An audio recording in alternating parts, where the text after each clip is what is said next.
All right, good. Hello, everybody. Good afternoon, good evening to you. Good morning, wherever you're watching us from. Well, guys, I'm sure you were expecting Pastoring Without Tears. That is what we do every Friday on DSS platform. But guess what? Today is a different show. We're going to be having an amazing time with the History Makers Delegates. Tomorrow is the beginning of the History Makers training, February 2019, and we have our delegates here who have traveled from far and wide, and we'll be having a prelude session with them this evening. So as you join us, I would like to encourage you to please share. Let's get everybody on board. Please share on your Facebook timeline. You could also suggest this video to your friends on their inboxes, and also you could share it to the groups you belong. We are having the Hmt Prelude, February 2019. If you've been following our programs, I'm sure you've had us repeat and announce repeatedly that we'll be having the History Makers training from the 2nd to the 7th. Well, today is the 1st and tomorrow is the 2nd. So please, guys, kindly share, and also I would like you to also know that we have a book that is on your screen, which is How to Regain Your Lost Years. That is one of the books we'll be having to read here in the History Makers training. So if you like to get this book, you could get the book by subscribing to Amazon Kindle Unlimited, and you can get this book for free. And if you would like to order for the book on Amazon, you can. Or if you want to order from our office here, you could write to us at dsasbooks@gmail.com.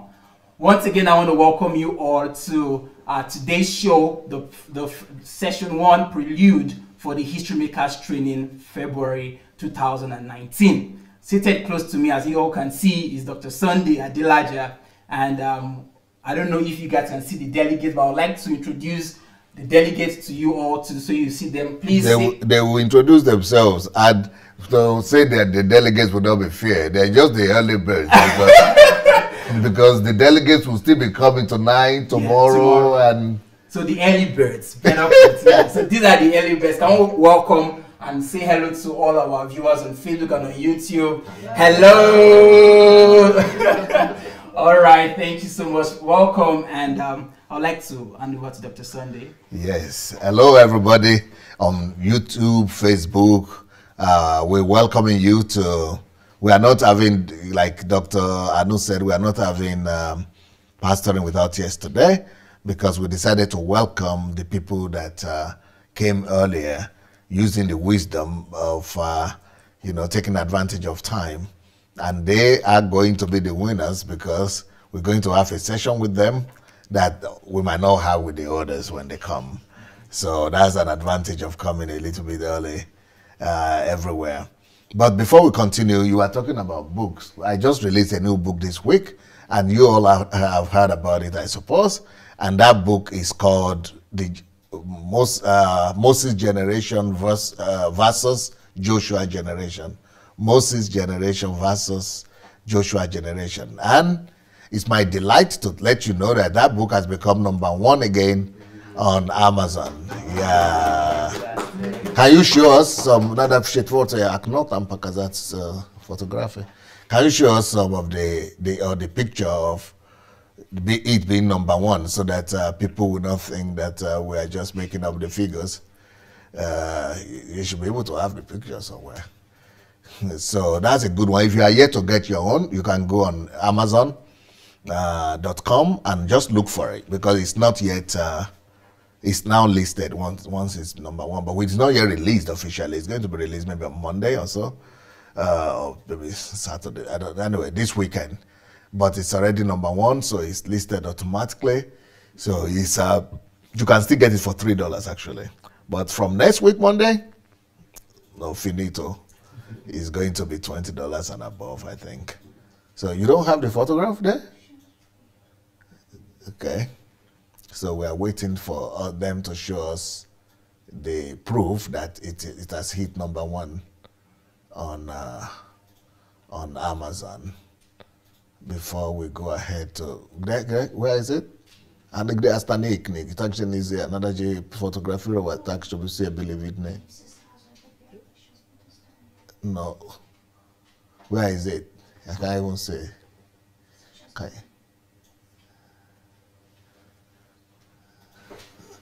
Okay, is it visible here? No, okay, #1, new release, but here, these are just among my books. Well, I did two stranies, show me the first one again.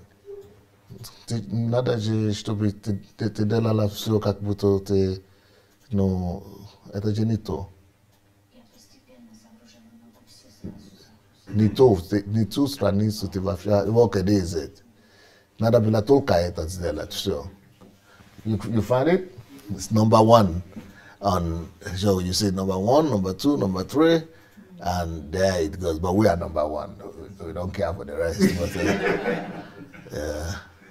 But, another one is Stage Fight. I don't know.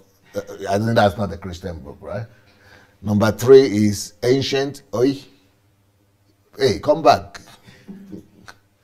Ancient what? Ancient Canaanites. Oh, that's about, okay. And the other one is #5 is A Poison Past. #6, The Lifeboats of Titanic. #7. Anyway, we don't care about them. We just care about our own. Thank you. Spasiba.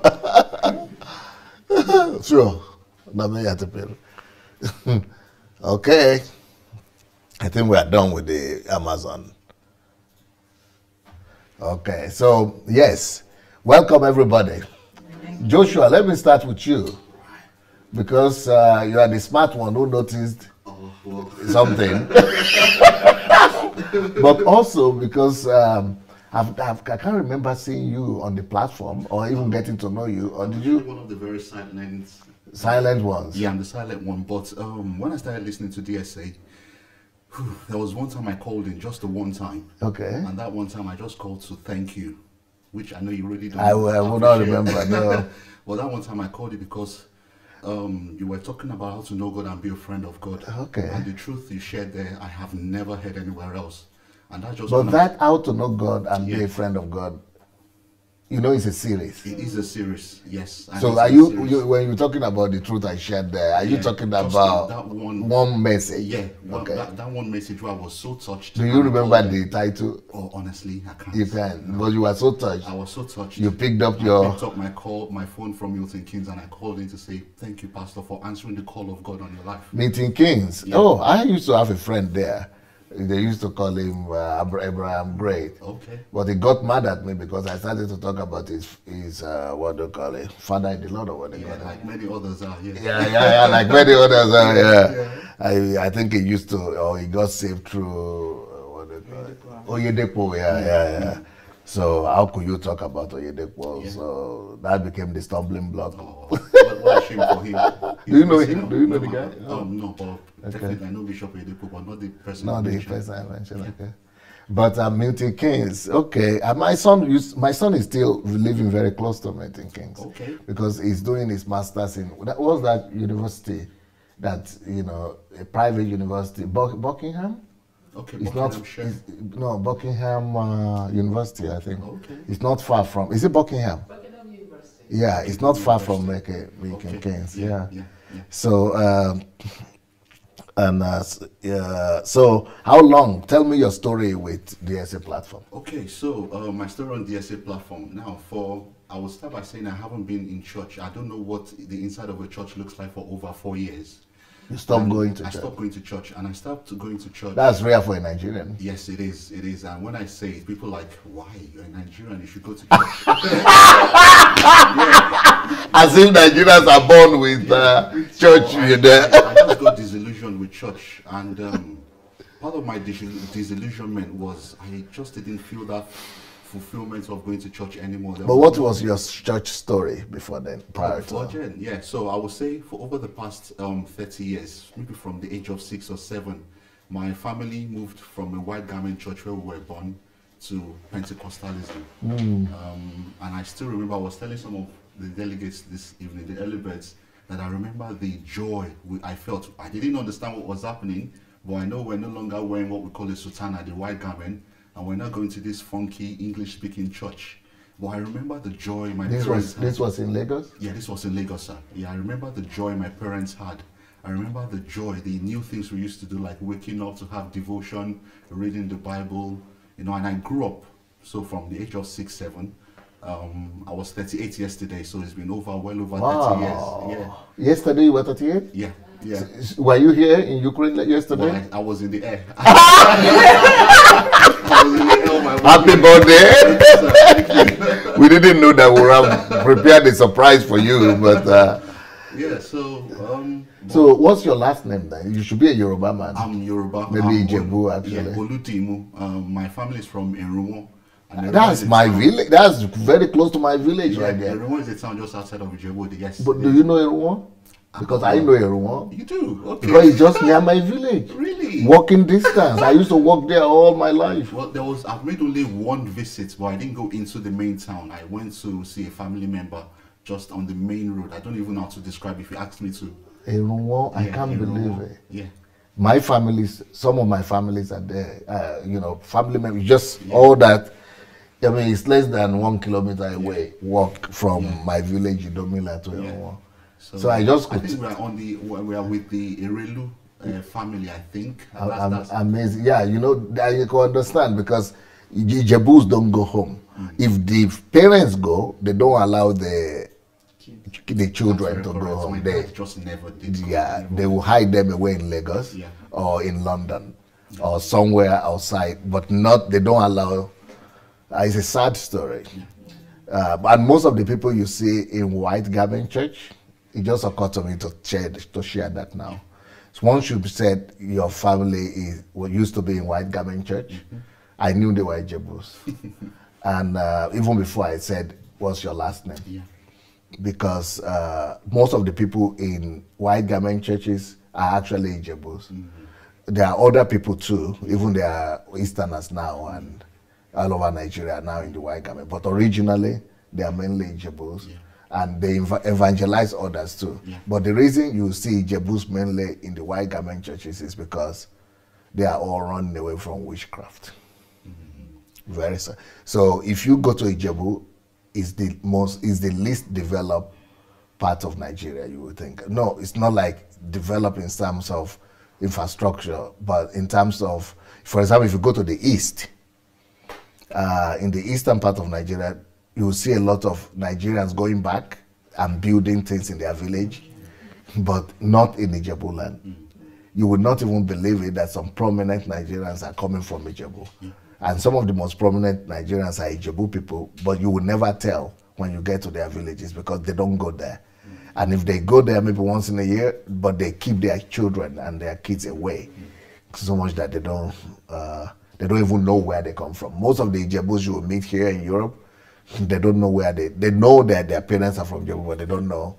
And most of them claim Lagos or Ibadan, but they might be Ijebu. So that's your story. That's my story. I didn't even know which part of Ijebu until I was in my late 20s, and it was because I was forced to visit a family member that I even knew how to even get to where my family is from.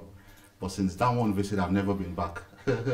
Never been back. Yeah, so that's. And then coming to DSA, okay, so I was telling the story of how I became disillusioned with Christianity. No, you moved from white garment to Pentecostalism, yes. What, to Redeemed or something? Oh no, so I don't know if you know a pastor called Pastor Tunde Joda of Christ. I've been hearing of him. Yeah, I never met him. Well, my stats might be wrong, my information might be wrong, but growing up, I think he was one of the very first Pentecostal pastors that took Pentecostalism by storm. So he Christ Chapel, and his first church was in Surulere, Surulere in Lagos, and that was how my family got converted. We got converted via my mom's younger sister.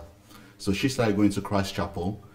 She brought the gospel of salvation to our home. My mom joined, and my dad got convinced to join, and that was how my whole family got converted to Christianity as we know it. And my dad was a medical doctor, my mom was a fashion designer, and during my dad's journey he grew and grew, or so we thought, in Christianity, and he felt he was called by God.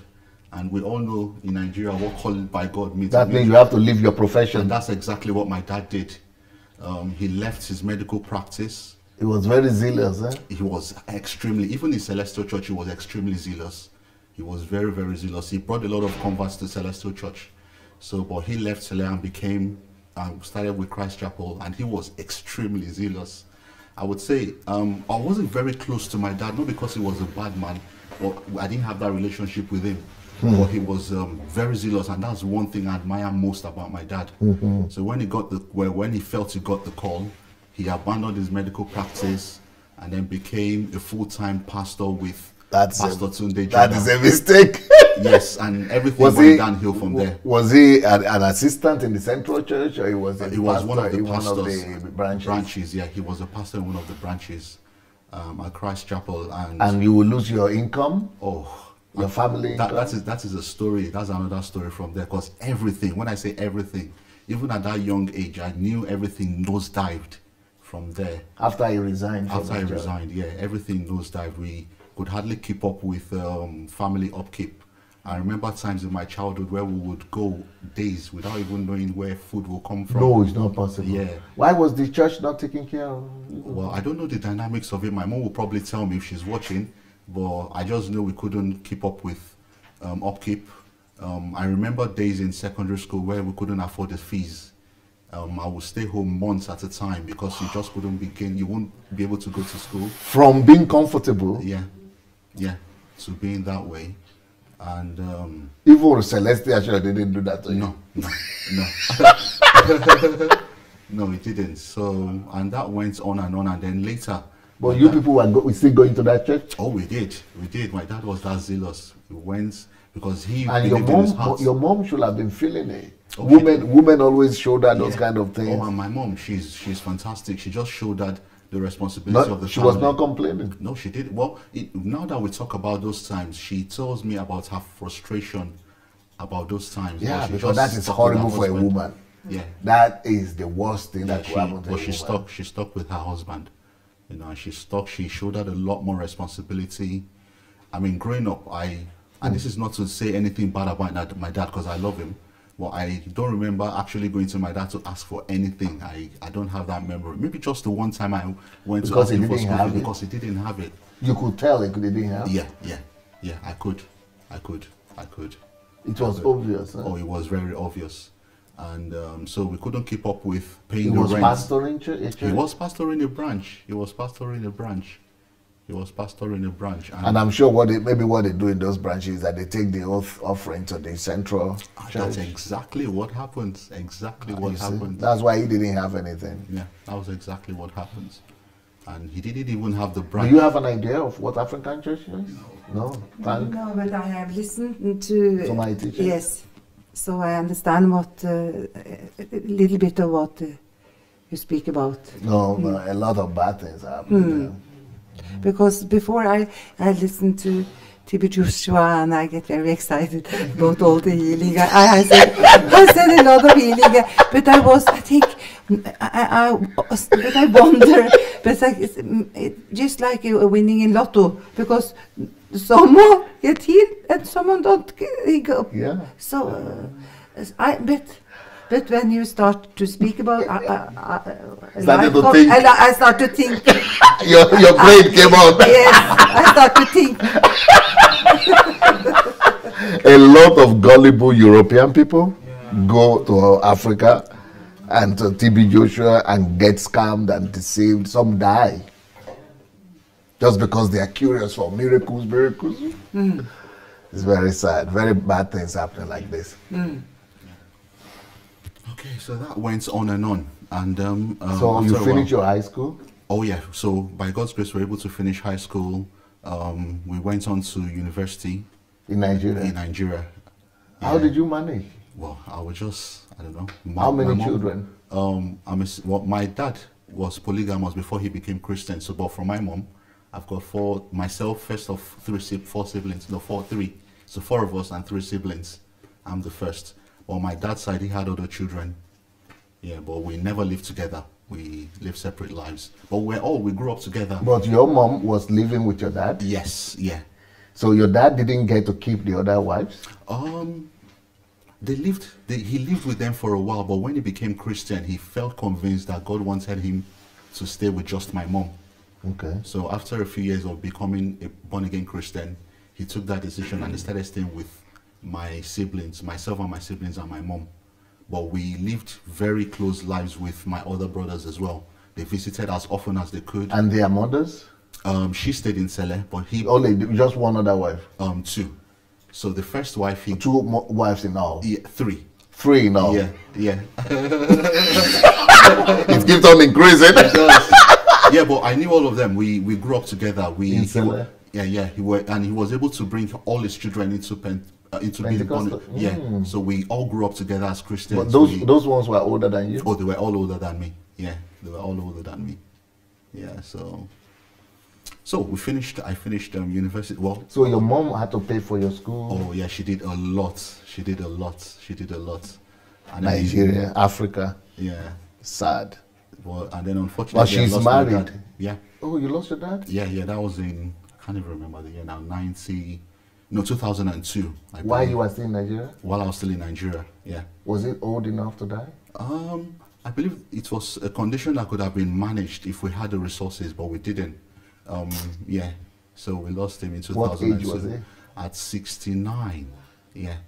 At age 69. Well, it was a condition that shouldn't have caused death at all. Was he still ministering at that point? Oh, at that time.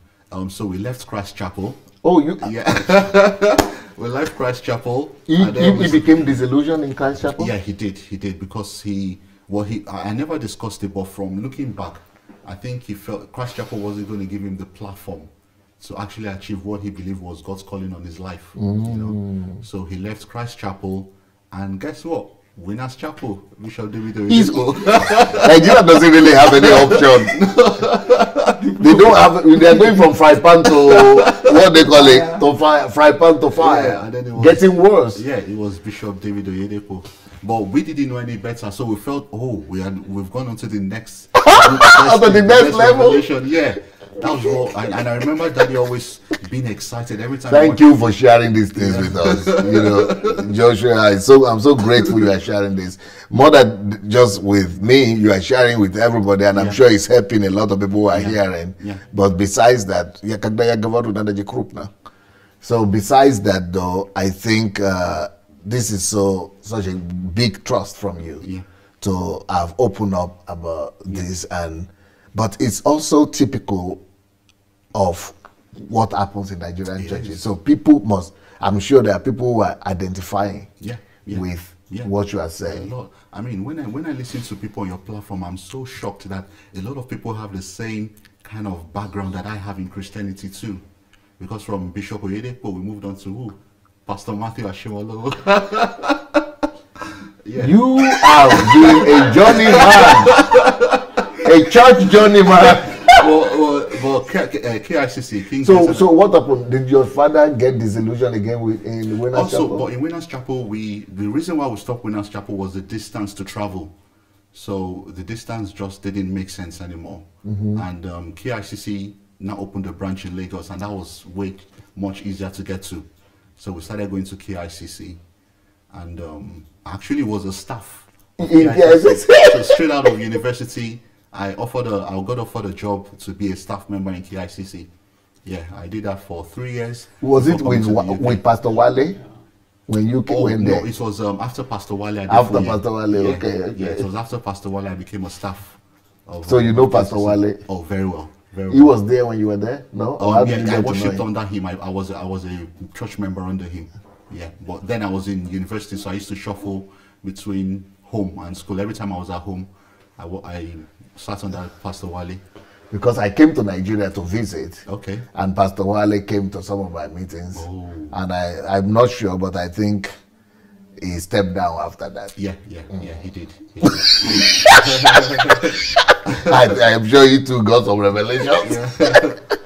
And he left KICC. and his eyes just opened.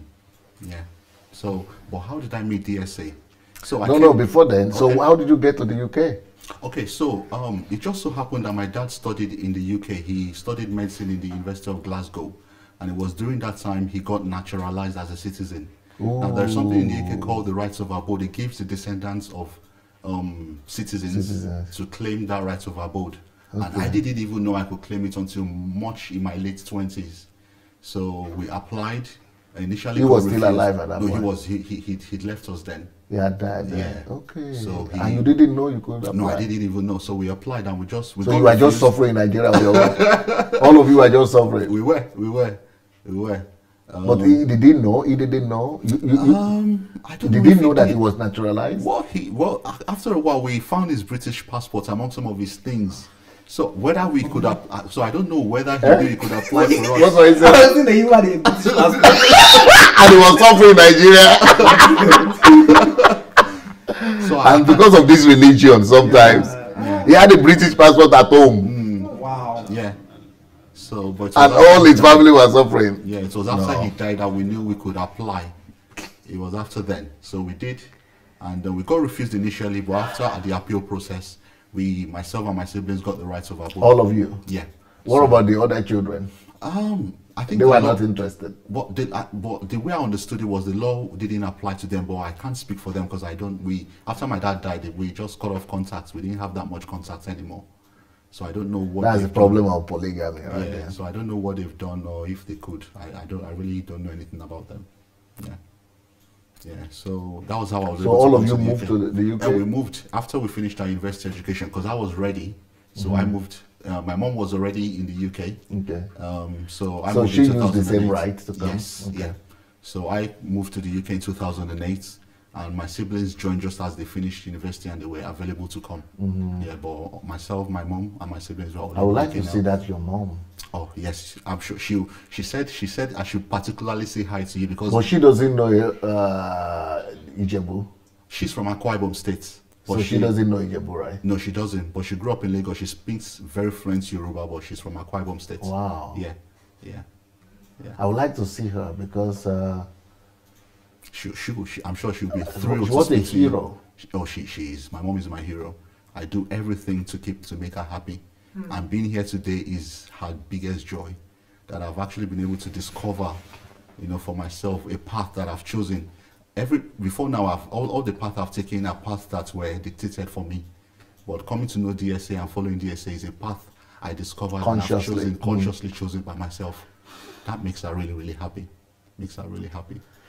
I want to look into her eyes and just ask her a few questions. I don't know if she's there watching us right now, but and I'm going to offer her that one day when I will be able to go to Nigeria, that I would like to come with her to Nigeria and do a television program with her. Oh, she will love that. Because I would like her to be able to speak to the conditions of millions of other Nigerians that are in similar situation like herself, with a husband that has 2 other wives, and now then with a husband that is not working or not making money, and she's like a single woman, a single mother, and I'm sure no government assistance. None at all, none. no charity, no welfare. And I think I like one thing my mom did. She decided she wasn't going to go to any human being for help. So she struggled by herself. I mean, no one can claim, no one can say, oh, I supported your children. No one in Nigeria can say that. And that is one of her joys too. That is one of my joy, that no one can say where we're able to today, where we are at today is because of someone's assistance. No. So that is one of our joys, one of my joy too. Yeah. Wow. But I think God remembered her though at the end. No, yeah, I'm sure she's reaping. Even by letting you people discover the possibility to travel out. Yeah. And then she's also able to travel out. Yeah.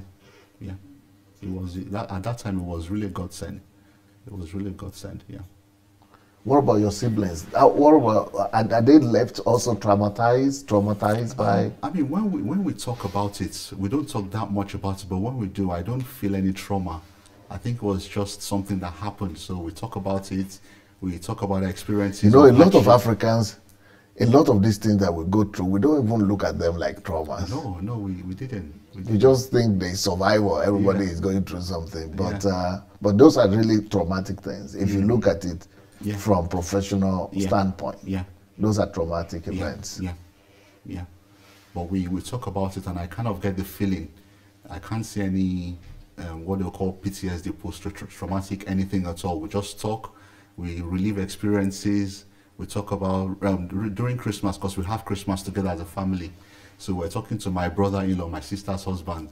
I'm kind of encouraging him. This thing you are doing about going to church and they don't work. And then we're giving him stories upon stories upon stories. So they too, your siblings also have that conviction, right? That, yeah, do. So Definitely. do they know now that churches, a lot of those churches are scam? They do. They do, eh? They do. All my siblings know, and we are one on that. They do. But your mom will not agree. Oh, she's the chief. I can't believe it. Yes. She's a follower of DSA as She well. got deliverance from... Yeah. She's a follower of DSA as well. Yeah. Wow, because people who are older, many of them struggle to be able to... Oh, yeah. I think she went through her own struggles of adjusting too, but I would say she's delivered from the scam of Nigerian church. Wow. Yeah. So God is faithful. Eh? Oh, When no, God he sees is. your heart, Yeah. it comes true for you. Yeah. What a story. Yeah. Do you have any lady, any woman in your siblings, or Oh just yeah, men? so we have just the one sister, and she's married now with 2 kids. And it was my biggest joy when we started talking about DSA too. Oh, it made me so happy. And she was open to it? Oh yeah, she's been following you. Wow. She's been following you. Yeah. What a world. Yeah. Are you married? I am married, sir. What about your wife? How is she? Is she in one of those churches too? Oh yes, yeah. But she hasn't. I would say she hasn't seen the light yet. But she will eventually. Maybe I But haven't she done a allows good you, job. does she give you the permission to? Oh well, when I stopped going to church, it was a big issue with her. Yeah, for a Nigerian to stop going to church, Yeah. that was a big Yeah, it step was- for it was- you. it was But a- why were you? How could you be bold enough to do that? So the thing that triggered me going to church was I sat down one day. Stopping going to church. Yeah, stopped. I sat down one day and I said, okay, so my dad, I knew the situation around my dad, and he taught me everything I now know about Christianity. But I also, at that point, I now realized that everything he taught me doesn't work. And I now had a boy. I think he was about 2 or 3 or 4 at the time. And I thought, am I going to now teach this my young boy the same thing that didn't work for me? And that And it didn't work for my dad I too. didn't work for my dad too, and that was the process of me stopping church. And I decided one day, I don't think I want to go to church Let her anymore. use the one. Yeah, I don't think I want to go to church anymore because I knew it didn't work, and I couldn't. And I knew my kids' generation will be a generation of people that ask questions. I see youngsters in the UK; they will ask questions about everything, and I didn't want to say, "Oh, well, that's just what my dad taught me," or just give a vague, superficial answer. So that for me started the process of disassociating from church. So in disassociating from church, well, I knew there was a truth out there, and I just started reading, looking everywhere. I followed someone called Hmt Tolle. I don't know if you know him. Hmt Tolle. He's No. I would say a new age teacher, but he teaches a lot of maybe truth, I would say. So those are the kind of people I taught. They weren't religious people, Okay, but they they were taught carrying truth. Yeah, but even then, even when I listened to him and I read his books, there was something still missing. Still missing, Yeah, I knew there was something still missing, but it was better than where I was coming from. Wow, can you imagine New Age Yeah. now better than Yeah. Nigerian Christianity? Yeah. Wow. Yeah. You were actually feeling better? Yeah. No burden, no pressure, No body, no pressure, no oppression, no oppression, no manipulation. no manipulation. Yeah. Yeah. But I still felt within And heart people there was in my something country missing. till today don't even know this is happening. No. They don't even know that they are in a coven going to those churches. No. They don't even know that somebody going to a cult will still feel himself better than Nigerian churches. That Nigerian churches are worse, most of those African churches, they are worse than cults. Yeah. My God. Yeah. So that was where I was. So at the point where I met you, No, I'm sorry, I'm going to stop you a bit because Okay. there is for a Nigerian wife to wake up in the morning one day and all of a sudden hear that the husband declares to her that I am no more going to your church, I'm no more going to church, or I'm no more going to African church. There is no greater tragedy for a Nigerian wife than that one. Yeah, I remember one. She asked me, "So why not going to church?" And at that point, I didn't know much. I didn't know what I knew now. But this was the answer I gave. I said, "I don't have a need for a church." And I gave the answer, not even knowing how profound that answer was. Very, very deep. I didn't know how profound. I said, "I don't have a need for it." And well, she just looked at me and okay. Because even today, as you know, today, not yesterday, today, I still got a call from a wife whose husband as well had stopped going to church. To her is a whole tragedy just because the husband will not go to church. She is like, it's like her life is come to an end. It's like everything is, he will not go. Now, but why did she come to me? Because the man had stopped going to church before discovering DSL. You know, he just like you, he had just given up on church, Nigerian church. But later on, he discovered DSA. So now she got to know because he was trying to send her the message to listen to. So now I'm now a deliverer. She's now all over me. Please get him to come to church. And I said, okay, so what's the church? After she told me the church, she wants me to tell the husband to go because she has her own church. I know that I can't help her. Because the church is mountain on fire.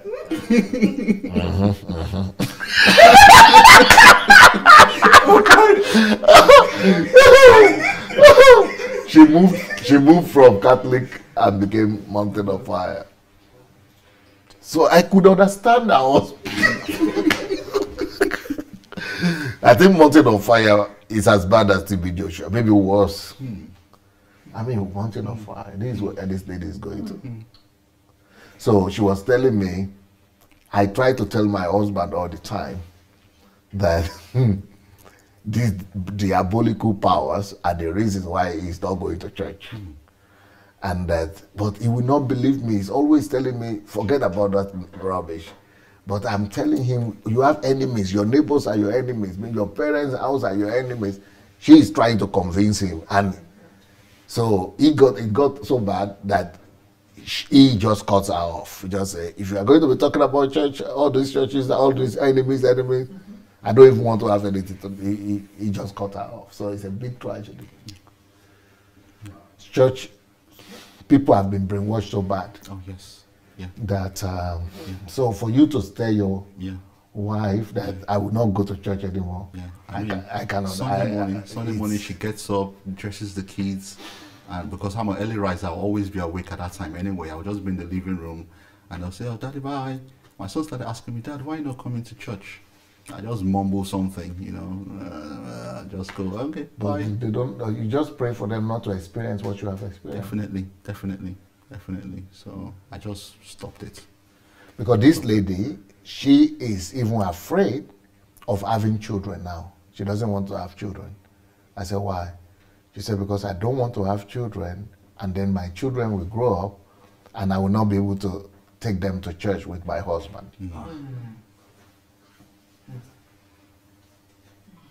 So she's not getting pregnant. Because what will I tell my children? Why they are husbands. So I know for how Nigerian African women feel strongly about not going to church, or for their husband not to go to church. So your wife, she must be very, very progressive, not to have caused you a whole lot of hell, and at least she has not even called me.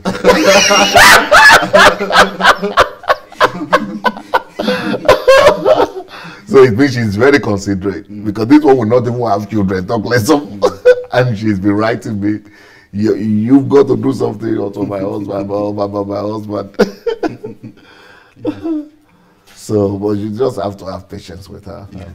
So that was the background just before I was at that stage when I started encountering DSA, and it was from Facebook. I can't remember exactly who this person was, but once in a while, DSA will pop up on my screen, and it was just about the time we were talking about the God of Mammon. So, so normal for my Christian background, the first thing I saw was another Nigerian pastor. I said another Nigerian pastor. And then he was talking about other Nigerian pastors. This one is looking for popularity. And then, and I'm going to say every point I ticked to just discountenance you. Very good, yeah. And then the setup wasn't as good as it was now. And I looked at the setup. I'm good. I'm used to prim and proper. That was another box that was not excellence. Ticked. Yeah, excellence. And then another box I ticked was, what kind of man of God dresses like this? He's so, the colors are just all over the place and so flashy. Like now? Yeah. And that was another, I was like, I'm not going to listen to this. It's another scammer. Yeah. And that was all I felt. So every time it kept popping up and I just discountenanced it. So, such a superficial person. But that went on for a while. I can't say how long until... You kept on... Yeah, disregarding. And then, yes, and I'm going to mention one other thing. And the one time I now decided, I think that time there was a mistake of the volume for Facebook being on. I was scrolling through Facebook and the volume was on. By accident. By accident. And I heard you talk just for a few seconds. And me used to prim and proper English and accents. Yes. I'm like, oh no. Russian accent and Yoruba. I'm like, no, I'm not going to listen to this man. No, there's no way I'll listen to this man. So when I made that decision, DSA just kept popping up on my timeline until you had a program, Conversation with an Atheist. And I said, yes, so if I'm going to listen to this one, because I know how intelligent atheists are. Yeah. They are proper, and they are very deep. Very deep. I said, I'm going to listen to this and see what this man is made up of. And I think I listened live. And when I listened, I was like, oh my goodness, who is this man? Who is this man? The things that were coming out of your mouth. So you don't care about the accent anymore? No. Because I've been under a lot of men of God who are grab proper, trim and proper. And I knew that no man of God that I knew would have a conversation with an atheist. I know that one for a fact. And even if they did, they will be defeated bad. I knew that for a fact too, that no, they will be defeated. And the level of knowledge of the conversation, oh no. I said, who is this man? Who is this man? Where have you been? And that was when I started researching you. I listened to the first one. I listened to the second one after that. And I think it was on the third one I kind of took a break. Because I just couldn't have it. I just couldn't fathom that there's another human being on earth that knew so much about Christianity, that knew that not only could entertain an atheist on a live program. No pastor would do that live. No, I knew that. I knew the men of God I've worked with. They won't even entertain you that you're an atheist. You want to speak to me, a pastor, and you accommodated this guy. Your mannerisms, the way you took him on, the way you talked to him, the way he talked back to you. Oh, I've never experienced that in my 30 odd years of Christianity. But still being superficial, I didn't press on. I think it took me another 3-4 months for me to now actually take DSA on as a mentor. And say, who is this man? No, yeah. You kept on listening, or you took a break? I took a break because, I'll say it was not because of anything, but because I was just superficial. I didn't have the depth then to press on and the discipline to press on. You were impressed? Yeah, I was. But then you had given up on religion. Yeah. So, but when I decided, okay, I'm going to take on DSA now, then I started listening to your first major. First series I listened to was the Thinking series. So after the conversation with an atheist, the next thing how did you discover the Thinking series? Yeah, so I went to, because I watched you off YouTube. I went to your YouTube channel. I saw all the videos you had. I saw all the videos you had, and I just scrolled through and I said, thinking, why would a pastor be talking about thinking? So that was Are you a writer? Because you are so poetry, and you are so narrative, you are so like a storyteller. Yeah, you are painting pictures when you talk. You are very entertaining. I can't get to talk. I just want to keep on hearing. So I said, why would a preacher be talking about thinking? So that was the So that is unusual. Yeah. For a pastor. It was unusual. And then when pastors don't talk about thinking. I mean, they will talk about thinking, but when I listen to your thinking, okay, whoa, what everything I know about thinking then was as a man thinking. That was all. As a man thinking, all pastors are only talking about as a man thinking. Yeah, as a man thinking. If you want to talk about thinking, that's the only passage. As a man thinking. DSA went so deep. I think I listened to the thinking series twice just to wrap my head around it, and then after thinking series, I so now you discover that this is not just no. So the color don't. No, I didn't even see that anymore. I didn't even hear the accent anymore. No accent, no thing. The environment that I took as a negative wasn't even there anymore. You know, and I listened. The more I listened some more, and I started seeing changes in myself. And I'll tell you one of the changes. So a typical Nigerian Christian will only listen to the top man. Any other person don't matter. Okay. Yeah. But with DSA would teach. He would invite people to come and talk. But even inviting people to come and talk, I was so in a hurry to listen to just the top man, I would skip those discussions. No. And then move. You did that? I did that for a long time until I had a check in my spirit, and I said, something convinced me to say, no, don't do that. And I went back to all those series. I started listening to what other people had to say, and that was a life changer for me, because people now told me, we're now discussing their own truth, and that was a life changer. That was a life changer, because I now you would teach, people would tell you what they've listened. But do you know that at a point when I used to invite people to talk as well, people just in the comment section, if you look at the comments, people will say, Pastor, why are you giving? Let them pass. We want to listen to you. Don't keep on giving all these people what. Don't keep on inviting these people to talk. But they didn't understand where I was coming from. But later on they tolerate it. Just tolerate, because but many people still keep on saying, I beg, let these guys go. I mean, we want to listen. But when they now started listening to the other people, they started also getting wisdom. And that was one big change. That was one big change. So who are the people you listened to initially that you know or you could remember? Oh, can I remember? There was Kate. There was Babusha. I remember Babusha. Once in a while, Dr. Ano would talk. Mayowa would talk. There was this person I was very impressed with. So when I went after I've listened to the thinking series, always skipping what people said. But when I went back to listening to your very first series, so I started from series 1. Life is Predictable. Joshua Matari really impressed me. Dr. Sufficient really. I always wanted to listen to what they had to say, so I listened to DSN. So now they became I listened to DSN. I'm listening. Now you will now started taking interest. Because then when in your first series you will have a lot of reviews. Then you had reviews. I was so much looking forward to the reviews. Wow. I did. You had I can't remember their names now.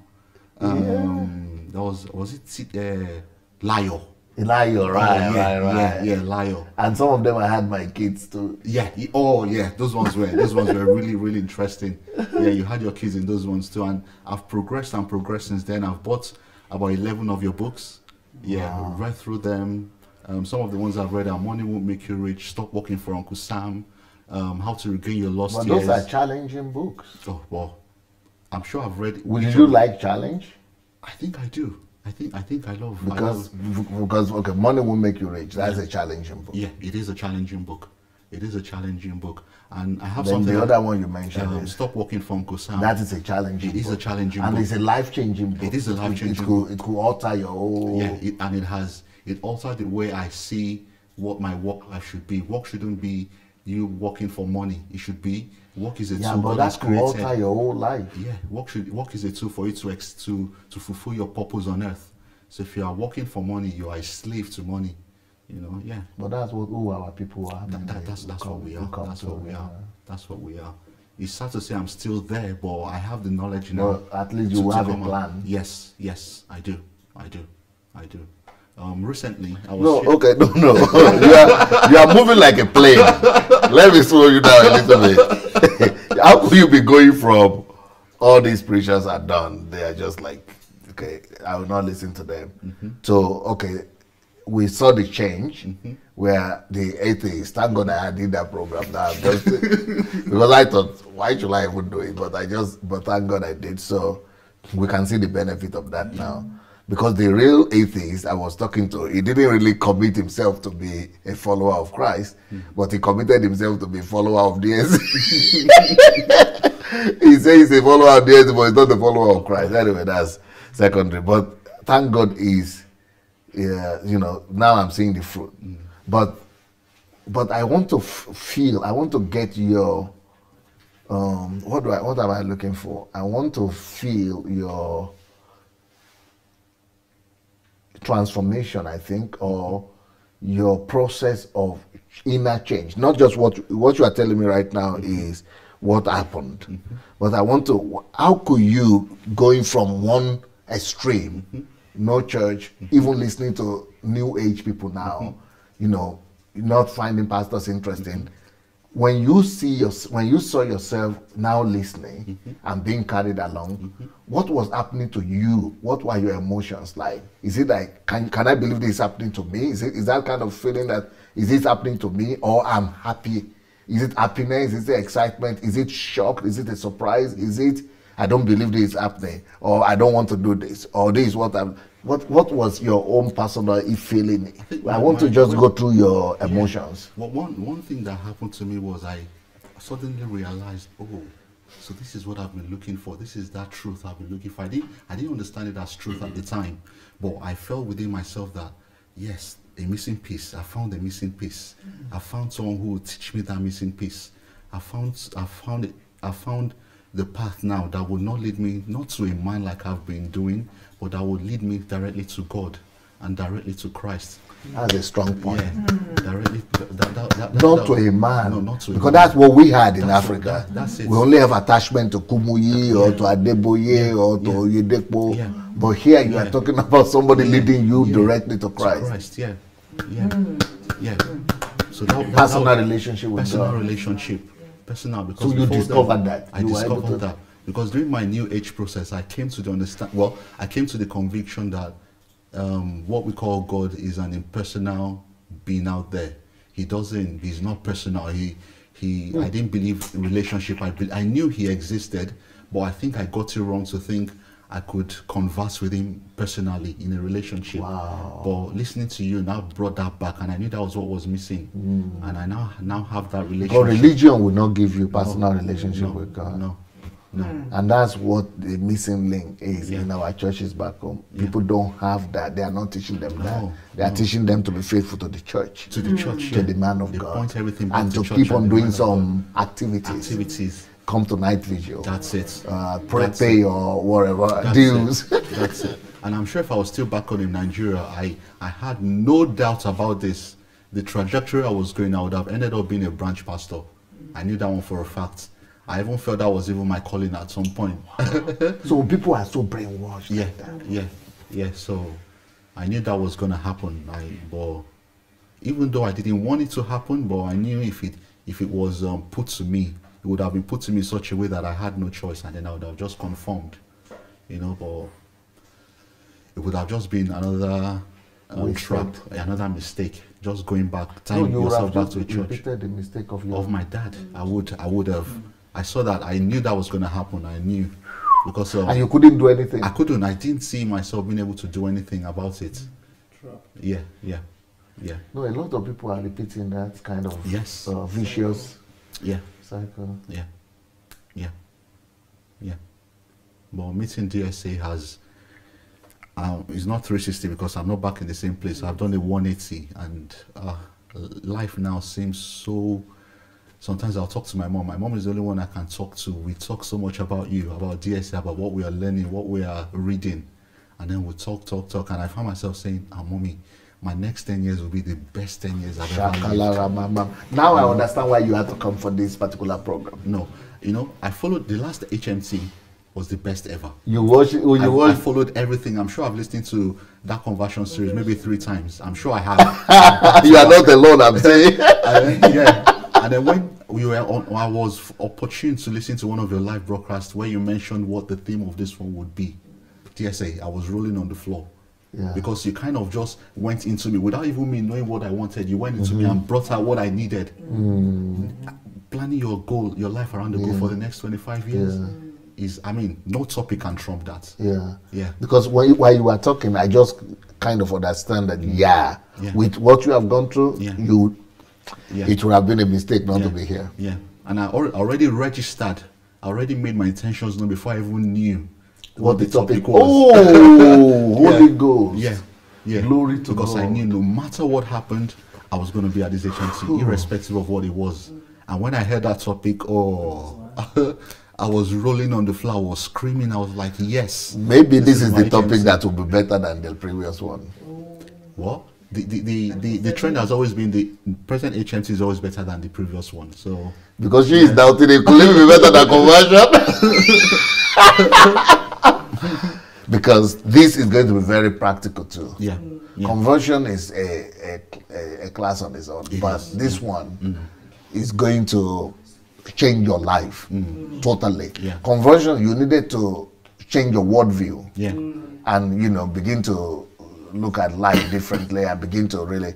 But here, we are going to help you to actually see, to actually draw a, what do you call that? Like Lego. Lego, is that from Norway, Lego? Or from Sweden? Denmark. Lego, like Lego. What? There is another thing we call it. You puzzles. You put puzzles together. Yes, we are going to help you to put the puzzles of your life together. Practical. Because you could do that from home too, but you at home you have children, you have husband, you have wife, you have so many distractions. So for you to get the concentration you will get here and the result is almost unreal from home. So, but for you to have been here, I didn't even talk about this topic too many times. I didn't push it because there's just no way. I just don't get it how I could possibly explain to people. Church is sacred. Kamuta it another.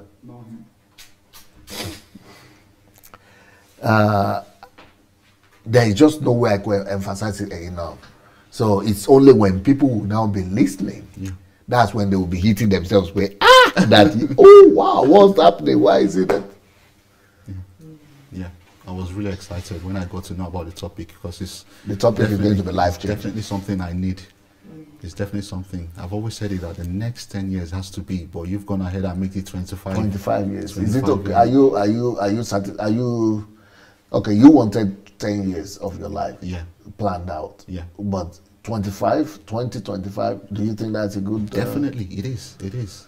For you, will it be a good target, a good beginning? Yes, it will be a good beginning, sir. Yeah. Being able to know what you want to do for the next 25 years of your life. Yeah. I mean, right now it's still something in the air that I did that from when I was 31, 32. Yeah, you mentioned it at the last agency. Yeah. So that's when God helped me to discover that. But I discovered that in a very hard way. I mean, I remember praying and fasting alone in the room by myself, doing solitude for like 6 months, a week at a point, a week for 6 months, just to be able to wrap my mind around how to get this, how to really put my life together for the next 20 years that time. Because there was no book for me to read, to get to know it. There was nobody who really talked about that. Nobody really teaches you that. They teach you some things, but it's difficult. And that's the thing with everything you teach. No one teaches it exactly the way you teach it. No one. I mean, my dad was a reader. He read books from Kenneth Hagin, Kenneth Copeland. He had tapes of those preachers. But I think one of my sad things is he never got to know DSA. I wish he did, because my dad was a fervent believer. He was, and it's a shame he left the way he did without actually fulfilling his purpose. If I remember, I think he died of too much fluid in the heart. I think something like that. can't really remember now, but that's why he died. But he didn't have the money to travel abroad and treat No, himself. he didn't. It's a very manageable condition. He didn't need to die the way he did, but he did. So. But you were still young then, eh? Oh yeah. I was still in my second year in university. That was 2002. Yeah, still in my second year in university. I think I was the only one in university at the time, so my other ones were much younger. Yeah, but God really brought us through there, and my mom was really, really strong for us too. At this point, he was in what church? Yeah, I think Winners. He was in Winners, but couldn't go because of his health condition anymore, and we couldn't always travel to Otta. It was quite a distance, so we started going to KICC more. And actually, Pastor Wale met my dad a few times when he was in the hospital recovering. He met him a few times, and Pastor Wale presided over his funeral, his wake keep. Yeah. Wow. Well, you don't know I know Pastor Wale, right? I didn't know. He's a friend. Yeah. He's been here with me. Really? Yeah. He's coming at If he's watching now, he will be so excited to see me here. He will recognize He you. will. Well, if he doesn't, he will definitely. He knew my mom. And he should recognize If he hears your name, he should know. Yeah, well, that's the thing, because coming changed your name already? coming to the UK that was 2008. I got to know that my first name actually is Joshua. So everyone that knows me in Nigeria, everyone that knows me in Nigeria, people watching from Nigeria now will not know me as Joshua. No. They'll know me as Ayoluwa Ayo. Okay. That's what I knew was my first name until we were making those applications, and then I looked at my birth certificate for the first time, and my first name was actually Joshua.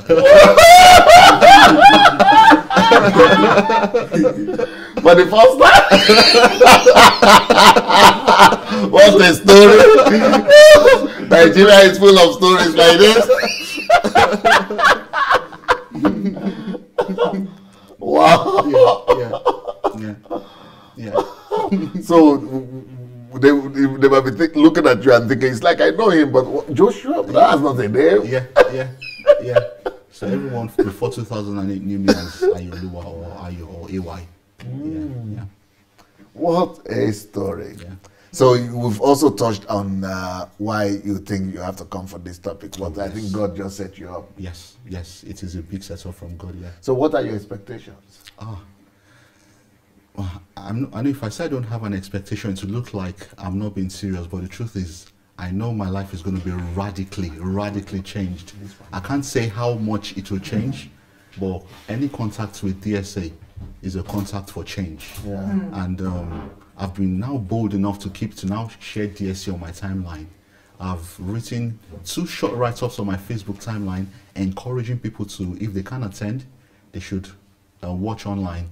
And hopefully I hope people will take advantage of that invitation. So I expect. So before you were intimidated about sharing. Oh yes, I was. What are the reasons for that? I would say probably I didn't have the confidence to share what I know now. I didn't have that. I didn't know that much to say, okay, this is where I'm taking this stand.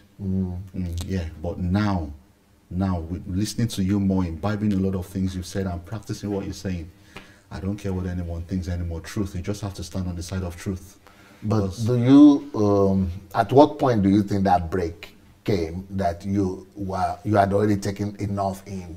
I think by the after the HMT? Yeah, by the last HMT, I started inviting people. So you were ready before the HMT? But even before then, I would share certain things. So I wouldn't share your profile.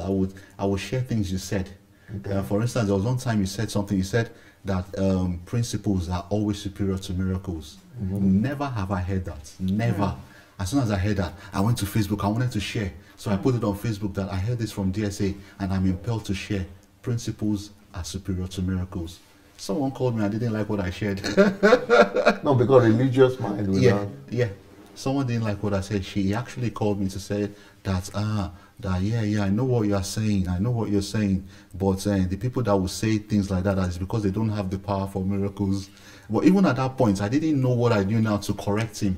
But I'm happy I didn't, because maybe I would have said the wrong thing. So I allowed him to didn't have enough knowledge at that. Yeah, I allowed him to say what he had to say. But now I know.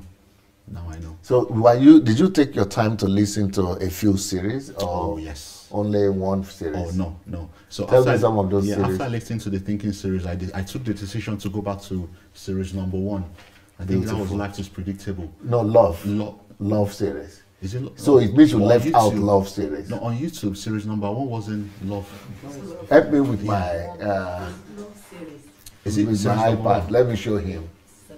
Oh, Yeah, the one that give it says to- that yeah. you can't honor God without honoring people. Yeah, that okay, one. Yes, that that was one. okay. It was Love Yeah. series then. That is Love series. I said whatever was on YouTube. I listened to that first one, and then I went to the second one. Yeah, I the went to second one is the Life is Predictable. Mm-hmm. I couldn't. I mean, even now, thinking back, the feeling I had when someone could tell me life is predictable.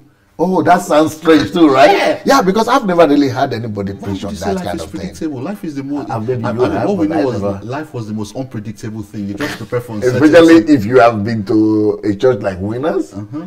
That man, the GO there, Bishop Oyedepo, used to talk about Mystery. mystery. Yeah, Yeah. mystery. That life is everything is mystery. mystery. So you think it's the only one Yeah. that God has decided to Yeah. reveal the mystery to. Yeah. All of you should live in mystery, Yeah. and He's the only one that knows something. Yeah. Can Yeah. you be? Look, Yeah. So I listened to how life can is. they? How can people go ahead Yeah. and be saying God is everything is mystery, so that you will just remain in darkness Yeah. as nobody, you are not qualified to know. Yeah. Yeah. Yeah. So you will now be looking for someone who Yeah. knows the mystery. Yeah. It's the same Babalawo thing. That is what makes our people to be looking for Babalawo. Yeah. Yeah. Because your life is ministry to them. Yeah. Life is not light to Yeah. them. Yeah. Life is mystery. So they have to look for Yeah. people who could fix the mystery. Yeah. Yeah. And church now to be saying God is mystery, life is mystery. Yeah. It's taking us away from Christ. Yeah. He said, behold, I am the light of the world. Forget mystery. I'm here, I've arrived. I am the light of the world. Yeah. Then he went, he said, I'm now going, but you now are become the light of the world. world. Yeah. Not just even him, even we are supposed to be. Yeah. Yeah. And then So for those kind of people, the concept of life is predictable. Is like, to me was what life is predictable. But by the time I listened, I have a book on it now. yes, I've Yeah. not bought that book, boys. Yeah, it's part I of have what it. we're reading, isn't it? Yes, it's part of what we're reading. Okay. Yeah. So now I now know life is predictable. And it's predictable because God has fashioned life and designed it to work based on laws and You principles. can even teach Oyedepo himself. I know I can, sir. Yeah, I know. You can teach all the GOs in Nigeria and bring understanding to them, Yeah. because you know what they don't know Yeah. right now. Yeah. And that's why I wrote that book, Moses Generation versus, Sure, General. because they all belong to the Moses generation. Yeah. Yeah. That God is mystery, life is mystery, so you are just a victim. Yeah. Yeah. So go ahead. Yeah, so after that, I listened to the third series. I can't remember. I think that was the one Why where it says the earth or something? no, the one that says about the one that talked about life is a continuous process of preparation. It's cool. Life is Yeah, a life school. is a school. Oh, that was. Life is a I think that was one of the series that set me up to Life is being, a school, yeah. to being what to being how I am today, how I am now. Because one of the things I loved about that series was he said, life that results, actions are what determines your life. Yes. It's not dependent on seed sowing. Yes, It's not or dependent on prayer. prayer or miracles. You talked about discipline. I have never listened to any topic on discipline like that. That anything you want to do, discipline is the foundation of anything you will ever achieve in life. Another message that really touched me. Wait, you are mentioning all these secrets and all these, all these things you are mentioning, they are the fundamentals to life. Yeah, they are. People who get to know these things, Yeah. they rule in life. Yeah. So you are telling me as if all your years of going to church, you never discovered them. DSA, I worked closely with a top man of God for 3 years between 2008, between 2004 and 2008 when I came to the UK. And when I say I worked closely, I had access to his office. I knew where his home was. He drove me to work once in a while. He dropped me off to take so I had very good access to him. Everything you're teaching me now, or I've learned it from you, I never learned from him. And I didn't learn from him probably. He Go didn't to know. Nigeria, in Nigeria to churches all their lives, Yeah. and not even know a single of these points. That's right, sir. That's right, sir. because I never did. Everything you say was, whoa. You will say something, I'll be like, whoa, what is this? Is it true? And then I'll do some research. Oh, it actually is true. It actually is So true. will they just keep us in darkness, Oh, religion yes. of religion? Yeah. Yeah. That was what topic? Life is a Life is a school. You also talked about life being a continuous process of preparation. preparation. I remember as soon as I dropped my pen from school, from uni, I didn't do any kind of self-development. Most people live like that until now. So now I am hungry. I am always looking out. I'm no more superficial. I see something, I at least give it a few minutes to read, to learn. Okay, is this something I want to learn? If it's not, then I discard it. But before then, I was very, very superficial. I just, and that was what I did with you. You know, I saw DSA, until I actually now sat down to read. God just decided to have mercy on you. Oh, yeah. So now I pick up things and I want to know what is the end result of it. Yeah. And I'm always preparing. I'm always preparing myself. Always, because life is a continuous process of preparation. You also talked about another one that really touched me was you talked about not judging people. Yeah. Now that is one area I am best at. Judging people? Oh. That's why you condemn me immediately. And you expounded on that scripture, judge not that you will not be judged. Yeah. You expounded on it so much. There was so much. And the first person I stopped judging was my wife. I would judge, but she didn't know, she doesn't know that I did, or she felt that I did. But I just stopped judging her. Wow. You know, I just stopped. I just stopped judging people. Once in a while, I'll catch myself judging people, but now I am aware. Yeah. And then I stop that process of judging. I just don't judge people anymore. Yeah. I don't judge people anymore. And then I moved on to I think the fourth series was about money. Oh, that was a revolutionary financial series. Yeah. That was revolutionary. Yeah, most people say no, they don't hear it that way. No. What they are taught is that all love money just so and reap. That's it. That's it. And it's actually and looking back, because I studied under Pastor Matthew for a while. He actually taught some laws of money. Okay. He did. Okay. I'm going to give him that he did. But he didn't. He, at the end of the teaching, he ties everything to sowing seed. He takes everything back to sowing seed. That's the end result of it. So it negates all the teachings. He did teach some laws. I'm not going to lie about that. But at the end of the day, it's tied to sowing of seed. He's still doing it now. Yeah, recently, he said the protocol of the kingdom is about seed sowing. and I looked at this man that I respect so much, and I said, how can you say that? That you now wrap up the kingdom of God, this beautiful kingdom, to one thing, money. Oh no.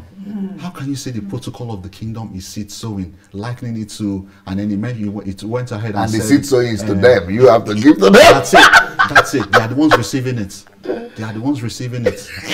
Likening the kingdom of God. Not sowing to the poor, not sowing to the... Yeah, likening the kingdom of God to the UK government, to the American government, to the Nigerian government. That their protocol is taxation. So the protocol of this kingdom is seed sowing. Okay, so they are taxing you. Yeah, that's it. The men of God are taxing you. Yeah. Yeah. Tax masters, like in Egypt. Yeah, I just couldn't believe that he would ever come out with something like that. It still baffles me when I think about it now. We spoke about it today, and I just couldn't understand how he would say the kingdom of God. Are you based in London or what? Yes, I am in Milton Keynes in England. Milton Keynes, yeah. I just couldn't understand how he would say that the kingdom of God is a protocol of seed sowing. No, but the beautiful thing is that at least now you can see. Yes. Your eyes are open. It is open. So you could hear that and not take it in Ugland and Sinker. No. I'm sure maybe back in the day I would have said, oh yes, it is seed sowing. It is seed sowing, and just believed it without even questioning. He will say it, and it is law. You know. And what are the books you said you mentioned? Money Will Make You Rich. Stop Working for Consign. How to Regain Your Lost Years. Which other one now? Come to me. how to secure your financial future. Beautiful. Okay. Church shifts. Church God, shift. church shift too. The kingdom-driven life. Ooh. I read those two together. I read them back to back twice. Yeah. Yeah, Shift, because the there are kingdom-driven life. sequences. Yes. Now it is going to have the third sequence next week after HM. No, I think before the HMT we are going to try to release it for you people who are here. Good. Then after the HMT we'll release it to the public. Yeah. It's going to be called Kingdom First, Yeah. Church Second. So it's going to be a third sequence to So Church Shift, and Kingdom Driven Life, Yeah. then Kingdom First. Yeah. That church shift is something every Christian. Must Church read. shift, kingdom driven life. If any Christian is serious about their relationship with God and the kingdom of God, they must read those two books. Church Shift. Yeah, church shift and kingdom driven life.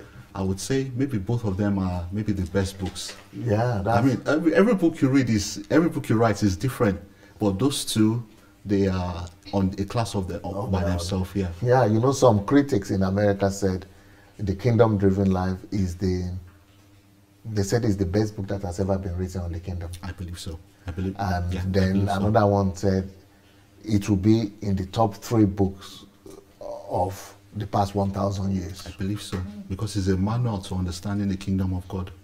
It's just a manual to understanding. And reading And a lot of people say Church Shift is the best book they have ever read ever. because it gives you, it's you telling a story of how church should be. It really changed my life. I read it twice back to back. I couldn't put it down. Yeah, and then I read How to Raise Godly Kids. You have 2 kids, right? Yeah, I've got 2 kids. Two kids. I've not done a good job training them up yet because I'm still training myself. Yeah. But after this HMT and this year, I want to start them up. You know, I think teaching this them. year I will release 2 more books Yeah. on how to train up your kids. Yeah, Because I see there are a lot of demands Yeah. for that. yeah, How to raise up children, godly children, but not too many books are out there. no, not at all. So we have them ready. Yeah, Only I have not released them. So yeah. So those are. I can't remember the others right now. I think I bought 11 at a time, and I've read all 11. But those are the ones I can so it's really like remember right the now. way you are talking, the impression I get is also the same I always get from almost everybody. It's like your life had just begun. Oh, it has, Pastor. And I would say it's actually. I think I would say. I would say it hasn't begun because I still haven't. I know my life will definitely begin when I'm able to. No, after I've been able to write down what my purpose on life is. So once I know it, and then I'm able to write it down, I'm able to communicate. Because it it's to like you have and just awakened. Yeah. To Yeah. life. Yes. It's like you have just discovered Yes. life, like Yes. fresh, breath of fresh. Yes. Yeah. Yes. And I know I'm going to start on that journey as soon as I'm able to say yes in definite terms. This is my purpose for which I am on this earth for. I haven't discovered it yet, but I know. I have a general idea. The key, Yeah. there are 2 keys, because we will not be dealing with that in this particular HMT, but let me give you the key, and it might be help other people who are watching to discover your purpose of life. There is this this engineer, the senator. So I know the wife is Mazota, Matthias. Yeah, so we have engineer Matthias. He gave me the strategy, so I tell everybody to do the same thing. To really discover your calling in life, 3 steps. 1, get a hold of my book, Who Am I? 2, it's called Who Am I and Why Am I Here? Who am I? Why am I here? So 2, get a hold of my series that is called Calling and Purpose series. Okay, together. They've got to be together. And then, number 3 point, go lock yourself up at least for a week. That's it. I think Somewhere that's the missing away, piece for me. Yeah. Get to those 2 and then go through them, Yeah. listening and reading while you are in solitude, just you alone, Yeah. answering all the questions. Yeah. Putting the puzzles together. Yeah. By the time you come out, even before you come out, Yeah. you are already jumping. Yeah. That's the mistake. Those are the books I haven't mentioned. I've read Who Am I, Who Am I Here. I'm actually on the 3rd reading right now. Right, but you've got to read it together with the audio and of the video, solitude. and then being alone, no distractions. Got to be concentrated. Yeah. That's it. Yeah. But here will help you a little bit, but that is the formula. If you really want to resolve that problem once and for all, do this thing. Yeah. And I'm going to do it. I've given myself that this year I must have solitude. Yeah, because just listening to you, when people in Africa talk about testimonies, you know what they're talking about. Yeah. But listening to you, for me, this is real testimony right here. But this is real testimony because it's like a life that had just been lost in the jungle of life, the wilderness of life, and because of a lot of reasons. Yeah. But now, it's like I was lost, but now I'm found. That's your story, because your story, and you are so eloquent also, so you are helping. Not like me, because I'm thinking Russian, Ukrainian and English, but you are very eloquent, but just to hear the story and the journey that you have passed through is very disheartening on one hand, but on the other hand, very comforting that there is a way out. Yeah. I mean, I used to be very scared of the future when I was in my early 20s, even right up until my 30s. I used to be very scared. It's not something I would voice because it was just my own fear. Yeah. But now, bring on the future. Bring it on. Bring it on. I'm not scared anymore. I'm not scared because I know now I'm on that path, and I'm not scared anymore. I'm not. What a story. Your story alone deserves a lot of applause. Thank you. Leave. Want to hear your story? Live. Life, yes. Live. Do you like to be called Live or Life? Live. Yes, I like to be called Liv, yeah. You like to be called Liv? Because that's my name. You don't want translation? No. For my name? Or for your name? No. It's just like me too. My name is Sunday, but the translation here in Ukraine, it means Voskresenie. But I don't want to be called Voskresenie. I don't want to be called Sunday. What is Sunday? Sundag. I don't want Sunday. Nice. My name is Sunday. Yes. I don't want some dog. No. I don't like dogs. Dog. I don't like Dog, dogs also. Dog. Dog. Oh,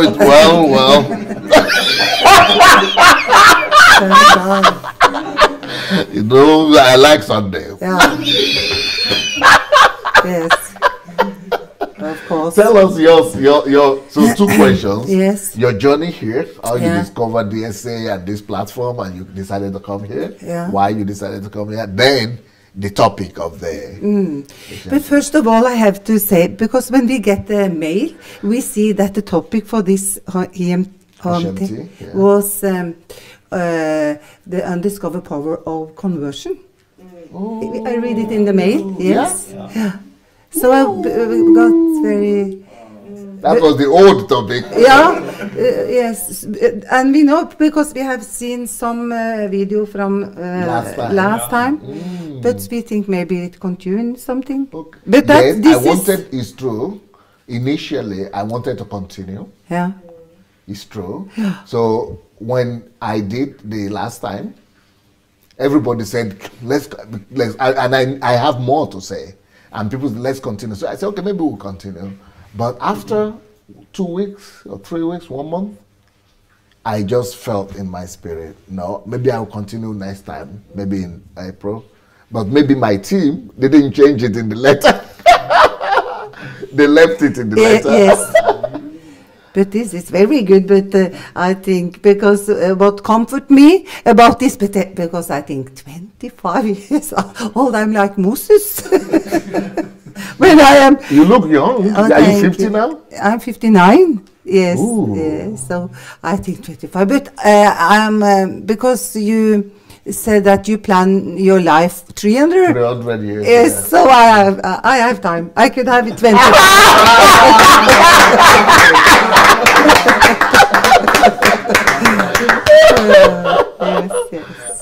So 25 is It's the beginning. It's the beginning, yes.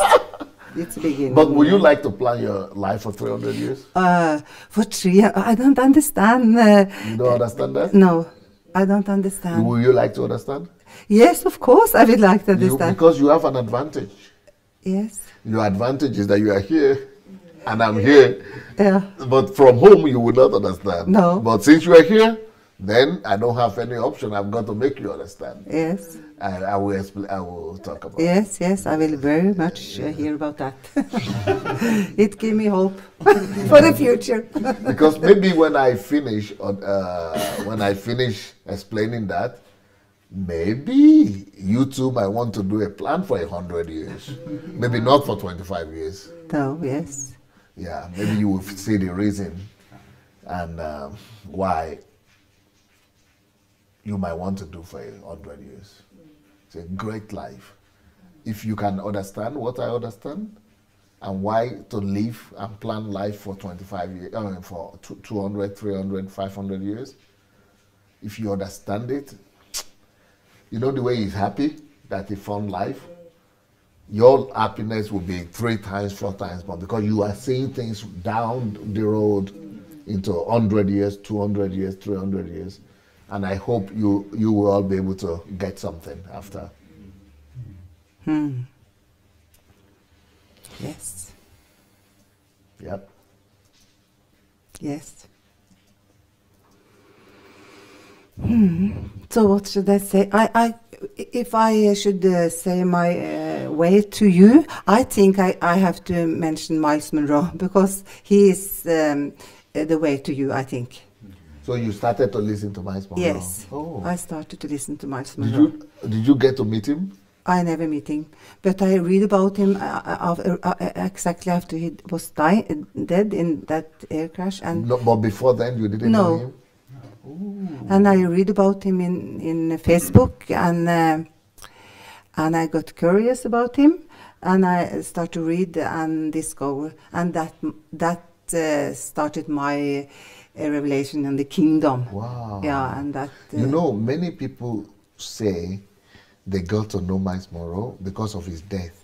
The news of his death went everywhere, and people discovered him. So before he died, most of his videos were 5,000, 10,000, but the month he died and the year, it went from 10,000 one video to 300,000, 200,000. So his death, God really used it to magnify his message and his word. So It's you got to discover yes. Miles Monroe, and then I got that book, Rediscovering the Kingdom, and I feel I have something in my hands, like a treasure. I feel this feeling. This is a treasure, and I start to read it because I have been a Christian since I was 24 years old in 1984, and I have been in the Pentecostal, in the free church, and I live with God, and I was, but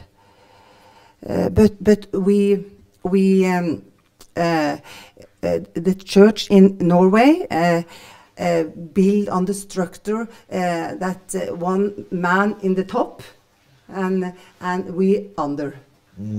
The structure, the old structure that we're talking about, yeah. So what we experience, we get maybe 100 members, and then it split again and again. We experience that. So we get out of the church, in I think in around 2000. Okay. And after that, we haven't had any church relation. So I go with God alone. Yeah, in my kitchen. This better because personal relationship with God. Yeah, that's better than the problems in the church. Yeah. So I have 3 children, and when the last children should move out from our home, I didn't like that to think about that because 3 children, right? 3 children, yes. Okay. they are very, yeah. I think she is, yeah, 3 children. And when the last children should move out from my home, I didn't like. I said to God, what should I do? What should I do? No, my children. I hope you didn't get to depression. No, at all. But the Lord, because when the last move out, God come and met me and said, no, it is, I remember very good, he said, no, he said, no, is it you and us and you, the Holy Spirit speak. Oh, the 3, on this, he didn't say I, but he said, no, it's us and you. Wow. I will take you to a journey. And from that point, I think maybe 10 years ago, I start to, the Holy Spirit start to, the Bible get very alive, and I see everything in a new, in a new dimension. But when this kingdom teaching come, that blow my mind. Yes. Really blow my mind. And set me so free. How did you get to discover me through Hmt Prelude? That was because we read about you in the newspaper. In Norway. In Norway, yeah. And what you But how do you know I teach like Hmt Prelude about kingdom? Maybe I think what get my attention was in that article what you speak about church, because you said that the Lord tell you build church, and the Lord tell you leave the church. Yes. And you have that revelation that you should not build church on this traditional way to build church, but on the kingdom principle. Yes. And that get my attention, because I always longing for church. Since I get born again, church, and revival and church, but it fall down. And what is the problem with us? And you have to get this by book. Kingdom first, church second. Yes, and that will get my attention to maybe next week before you should come out. Yes. So then, but Hmt Prelude, we have a lot of books to the world. Give to the world. Unique man. Very, he said, nobody teaches what you talk about, what I talk about. But the only person that you will find very interesting to listen to, apart from DSA, is Hmt Prelude. That's who I know. I don't know of other people, but he's the only one I know that is worth listening to. Yeah. Yes. Very good. Yeah. So I heard a conversation he had with Benny Hinn. Interview. Yes, yeah. That really get very my attention. Good. Yes. Very good. Because he pointed out something there that Benny Hinn really was shocked. Yes, he was shocked. Yeah, Benny was shocked. Yes. So my husband and I, we order a lot of books, and I especially rediscovering the kingdom and the Holy Spirit. The Holy, who really the Holy Spirit is. Most important person on earth. Yes, these 2 books especially, and a lot of teaching on YouTube, of course. Yeah.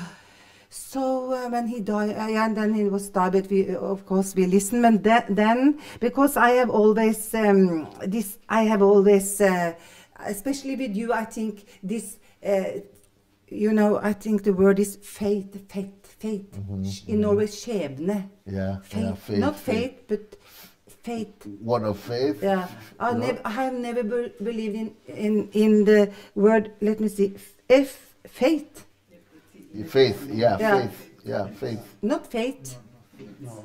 Fate. Yeah. Oh, destiny, like fate. Yeah, like fate. Yeah. Fate. But destiny is a wrong word, because it's not fate. Yeah. Fate. And I hate fate. I hate it. I hate it because I have been. Because fate is like what do you call fatalism. Yeah. It's like fatalism. What's happened, it's happening. Yeah. I can't tell you anymore. Fatalism. Yeah. Okay. Yeah. So, and I think the church have a lot of it. Yes. A lot of it. It's religion. Yes. Religion leads you to think it has been decided. You can't do anything. Life is not predictable. Yeah. It's like it's already done. You can't change anything. And you Mystery. teach the opposite. Total opposite. And I think this is so good. This is so good. This is what I like. Real thing. Yes. Real thing. I always wonder why I like to listen before to this reality show. Reality. I like reality. Because it's real. It's real. And that's very. But now you listen to me. No, because it's real. It's real now. Yes. It's not just, it's done. You can't do anything anymore. Yeah. Yes. So I'm so yes, I think that especially my dream I have for Norway. Yes. To really change our country, and I don't know How because I don't know anyone in Norway that have this revelation about the kingdom. We haven't met anyone. No. Not like this. No. No. So we feel alone. We live in a very quiet place in south, and we are not so many people living there. But I have a dream, really a dream, and I don't want For it Norway. only to be dream. I want Amen. to have action, and that's why I'm here. What shall I do with that dream? What shall I do? Because now I get older, and I cannot wait to become 100 years.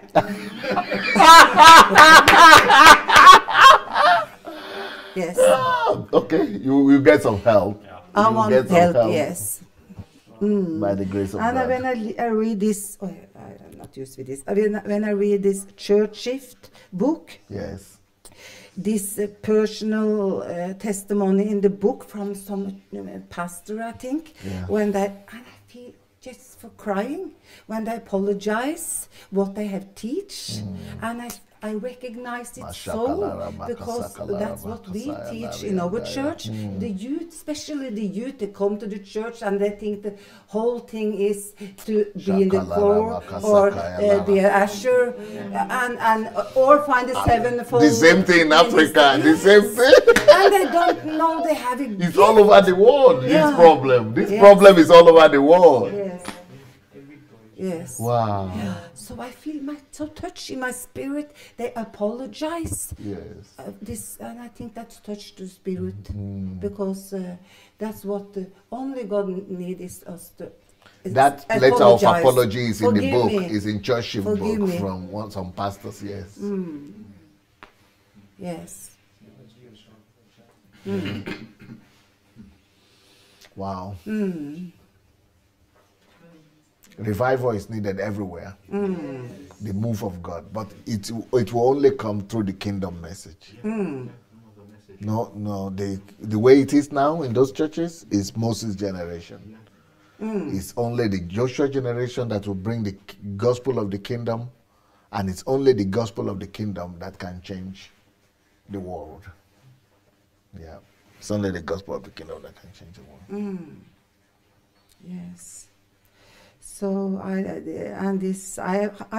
didn't have time, because it's not so very long time I heard of you, but I have listened to something, and especially this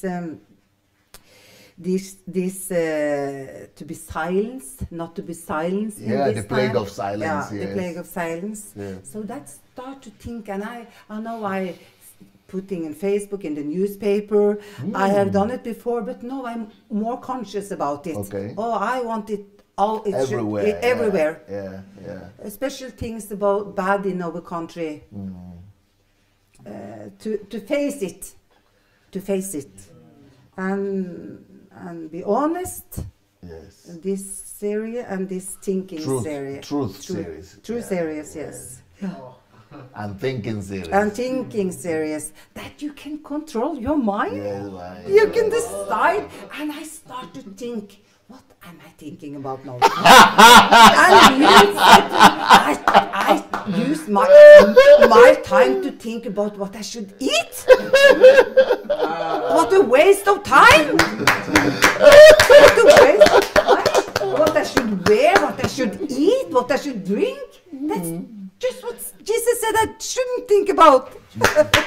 So my could control. Beautiful. I could control it. I could decide. No, I want to think about. What Jesus said you shouldn't think about. I want to think about. But what should I think about then? I can think about what you said. The kingdom. And then read the book. The The kingdom. Yeah. And the Holy Spirit tells us what to think. So it means this message is not just for Africa then. It's for the whole world. Yes, it's for the whole world. Yes. Yes. Wow. Yes, and I have a daughter. She is 20. I have 3 children. 25. She has been in a youth with a mission.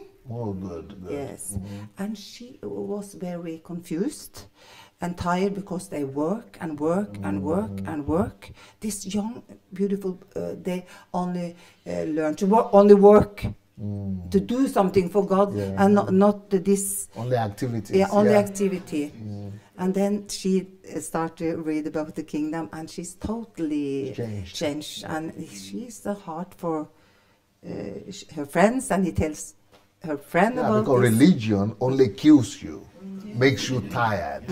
Do's and don'ts, do's and don'ts. Yeah, meet all needs. Yeah. Based, that's But if you don't have the knowledge, it's... Now I begin to understand people who say, "Thank God that DSA God found you." Yeah, thank God that you are there because the world would have been very hopeless.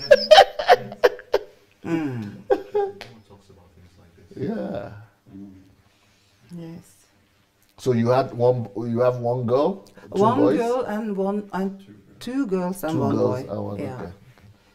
Yes, but it's only the youngest one that has open for the kingdom. His eyes are open. Good. Yes. Good. Yes. So I'm very thankful. Welcome. I'm sure you are going to get a lot of answers this week.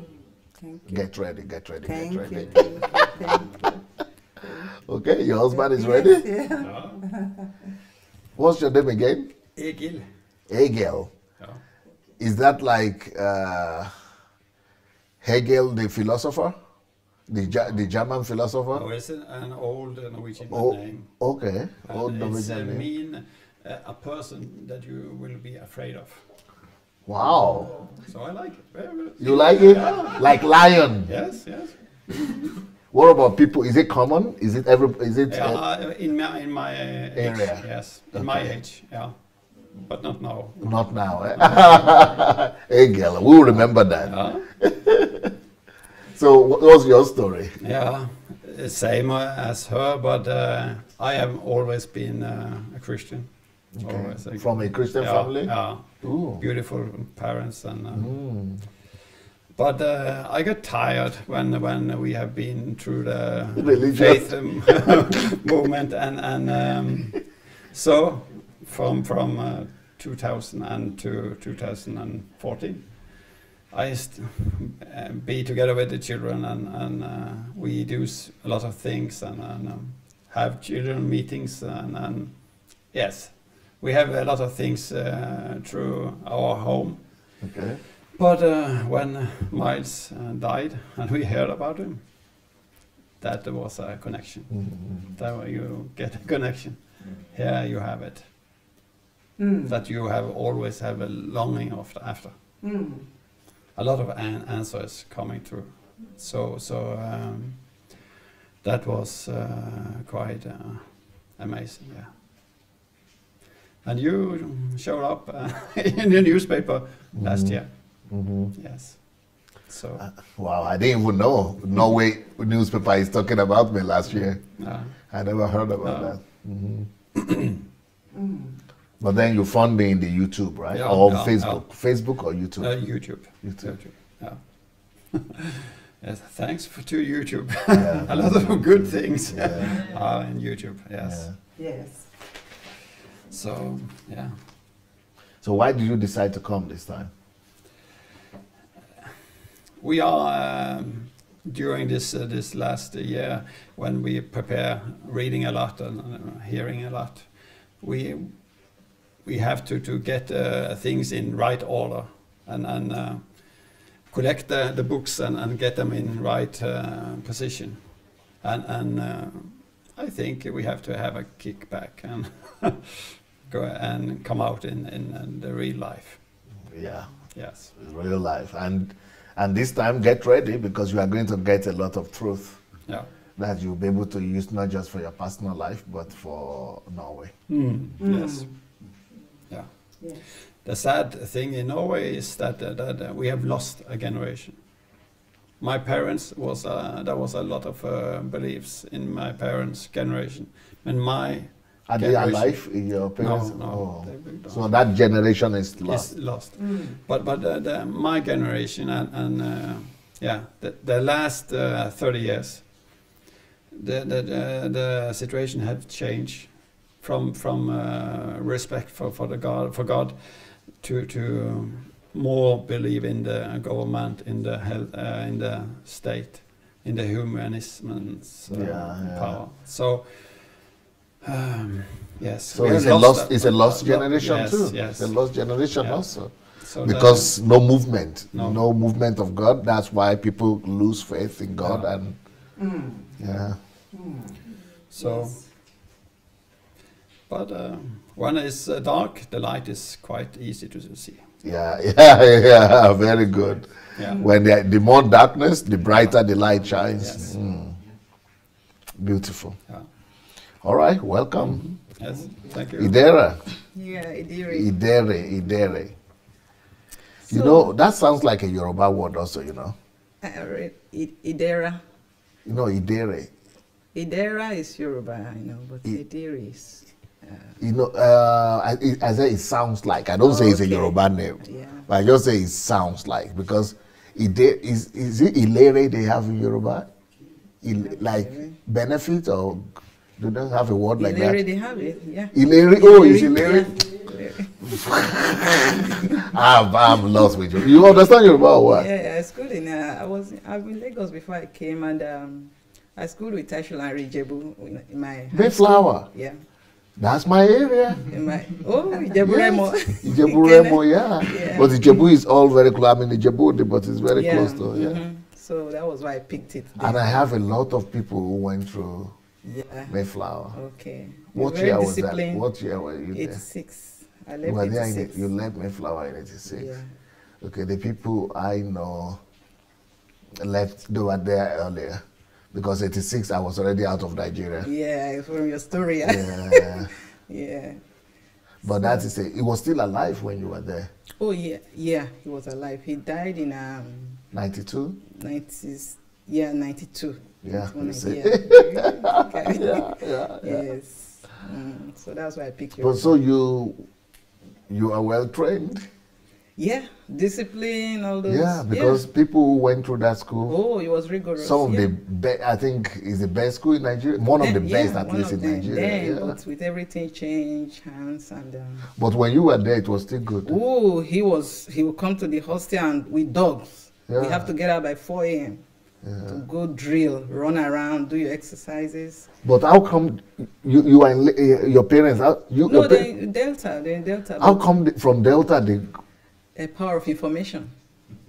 They get So to they know must- through friends that the children, that school is a good school. No, it means your parents must have been particularly interested in education. Oh, yeah. Actually, my biological parents were not educated as such. They were in the village, but my eldest Nada brother... показать ее, кто говорит, ну ты здесь крупнее к ней, чтобы было видно, или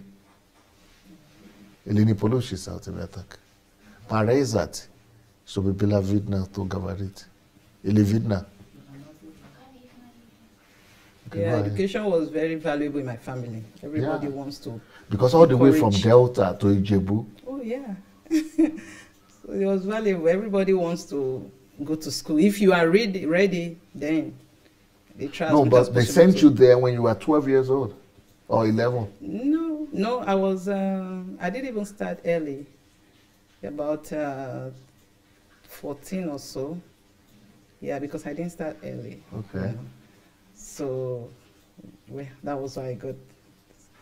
So, coming to our question. Yes.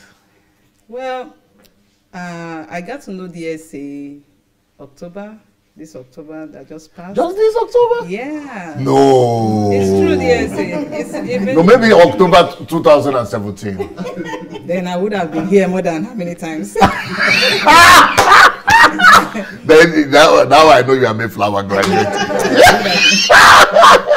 Mayflower. Now I'm not surprised anymore. Yeah.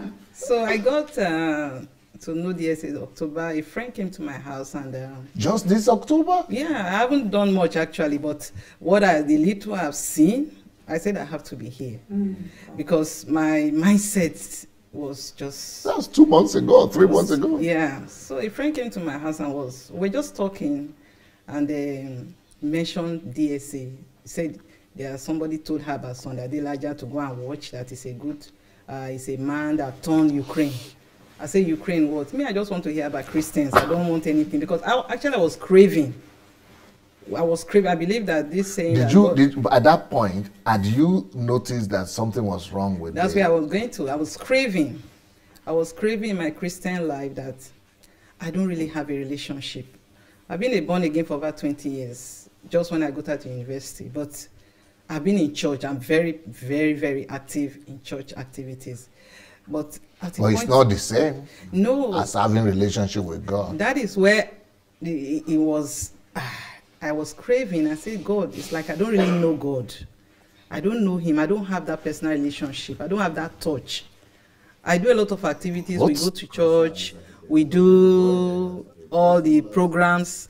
And then when you come back on your own, your spirit tells you you don't really have a relationship. So at that time, I was craving. I want to really know. I want to have a relationship. I want to know God. I want to feel. I say, I'm not getting younger. And at this age, and being in the US for that matter, because I came to the US late. So I said, I want to know God. So when this lady came and mentioned DSA, even though I've been watching other pastors, and I go to church very well. Watching other pastors on Facebook or YouTube? YouTube. Some people send me messages. I just crave to know the Bible, to know the Word of God. So I was looking for, and I said, God, how do I get? I know I attend church very well. I'm very good in church activities and everything, but my inner feeling is something is missing. That is, I'm not fulfilled. So I started asking questions. So when this lady came and told me, I said, when she left, I said, what's that from the Adelaja? I said, well, there's nothing bad to check. I just went to YouTube, type it in, and I saw the name. What message did I really listen to? I think it was just one of these interviews you were doing, not even the series. And I saw and I heard about his tithes meant for only the church, something like that. I said, why is this man talking about tithes? God said we should, we have to pay our tithes. At least if you don't pay your tithe, we know from then that the devourer will set in, and that is why I know up to. Church goes. So, and I've always been afraid. If anything happened to me, I'll say, church go. Church go. Don't let the devourer set in. Even my kids, when they do their summer job, I tell them, pay your tithe for me too. Don't let the devourer set in. So I've been used to that. So when I listened to that message, I was so confused. I said, really? So I said, okay. I said, Was it a shock? It was a shock to me. It was a shock to me that you can use it to bless people. It was a shock to me that you can use it. No, because you had never been told that in the church. No. We don't get to that level where he said, bring it all ye tithe to the storehouse so that there will be no lack amongst us. Yeah. When Paul said, so that there was will be no lack in need. No, that there will be no one in need. And I said, Jesus Christ, this is a new revelation to me. Because my people are suffering in the village. Okay. My family are suffering. And you are not even using that money for them. And I have this burden. I have this burden that after paying my tithe and all doing all this is which I used to do, which I always do, that what do I have left to even take care of those people? Considering the life we live in US is clockwise, bills. So I said, this is a revelation to me. And I listened to some of the series, even though I'm not good at finishing this, because there are so many. Yeah. That's why I say I have messages in a lifetime. It's so much. It will be enough for a lifetime. I can't keep up. So, but I said, okay, then I will listen more. So I went to YouTube. You now said if you want to listen to more, you can go to DSA officials. You can get some of the series there. So I went there and I said, wow, I have a lot, but where's the time? And I started feeling that I don't have time to even listen to all these things, because by the time I finish work, come back, I'll put on the YouTube and I will follow. So I listened to Why Are We Here? You know, I listened to that series. It wasn't too long, because most of the series is so much that I know I couldn't finish part of it. But the one that really touched me was, I don't really know which of it, but it said the purpose, we should have to discover why we are here. The purpose of God for our life. If we can discover that as a purpose of God, am I not fulfilling the purpose of God? Because you know, my God. Yeah, because you believe that. So you've not been taught that also. I just say this is the purpose now. I didn't notice as bad. You mean they don't teach that in churches? Who teach you that in church? No. Got it by Jay. So I say purpose of God. I say, so when will I now discover my purpose? So I started listening. When you said God sent us here, we have to know who God is, why we are here. We are here to do God's will, or yes. You know, and then to love man. Yes. You know, to bless people. You know, yes. to our spheres of influence, to be able to have influence, impact on life. She got it. And I say, impact? So what impact have I been having? For my early 50s and you already. said you had been going to church. Oh. My parents were Christians. I've been going to church ever since I can remember. I've been going to church. I left the Anglican church. You didn't know these things. No, I left the Anglican church because I felt all the Orthodox churches. I went to the Pentecostal. I've not really have any problem with church, because I just feel I was doing the right thing. You know, I believe that is the way. No, but how many people like you are thinking they are doing the right thing, but they are not? Everybody. Everybody, dear say. Everybody, because we feel that when we go to church, we do activities, we pray, we do all those things. Our way to heaven is straight. Yeah, because we want to make it to heaven. That's our goal. But anything they tell you that you have to use to go there, you want to do it. So, and I said, there's something wrong in my life. I have to discover the purpose first. So why am I here in the first? I started asking myself question. I started thinking to my background. Okay, I came from a very small village. Why did God bring me from that village? And I went to the Bible where it said we are the salt of the world and the light. I said, so how do I add salt to people's life? I've been living all this year, I don't have salt to people's life. So my daughter told me, I told my daughter, she's about 21. So I told her, I said, something is going on. I said, I have passion to influence lives, but how do I've not been doing it. So she called me, said, no, Mom, you have it. Because I asked her, there was a place you said, sometimes people can tell us our own passion, because our what do you call it? Purpose, calling may be in our passion. Yes. And I said, so what do I like? I like everything. Well, you said you are just from October, but you know, you have succeeded in. Yeah, but the problem I have is that I never finish a series. Yeah, but the ones you got, the ones those are what's killing me now. Those are what's motivating me. So my daughter said, Mommy, you remember that your niece, you helped there, you trained one in university, you trained the other one in university. That maybe that's, but you know you like doing such. I said, yes, but I don't have money now. Since we came to US, you know the clock-wise stuff. And I said, but if you get delivered from giving your money to church. So, and I listened more. I saw your background. I wept the day I read about your background, where you were coming from, how you discover your purpose for your sister. That I was crying. I said, this man, and he went to Russia, learned that language at 19, learned English language, and became so successful. So what am I doing? I didn't even live that kind of life. So, and I said, I have to do something. So I picked I think you recommended one book I listened to, Church Shift, and I picked that book. And I ordered it. I read it. It's not clear. I said, this thing is not clear. But one thing I picked there was how the church fed for 8 years. For 8 years, they were feeding 2,000 every day, free. Yes. I said, this is what I want. So something just came inside of me. Yes, you have to make an impact. If not to the world, but at least let where you came from know that there's a light from there. Because all we think of, if you go there and do this, we pray, and if you do that, they may use them against you. So the zeal to express that was difficult for some of us, because we don't want to die prematurely, because we don't want people to harm us. But when I started listening to more of this thing, the first deliverance I got was that even if I die, what's the big deal? After all, we are going to die someday. So when I finished with that fear of, I don't care if I die. If I die, it means it's God's purpose, God's time for my life, but I don't think anybody can kill me. So when I free myself that, and I hear of that feeding of 12, that you can help as many people, you can touch life, you are touching there, you are doing it for Jesus. I went back to the Bible where Jesus said, I was hungry, you fed me. I was in the prison, you came to see me. I was, when I saw that, I said, this is not just a story.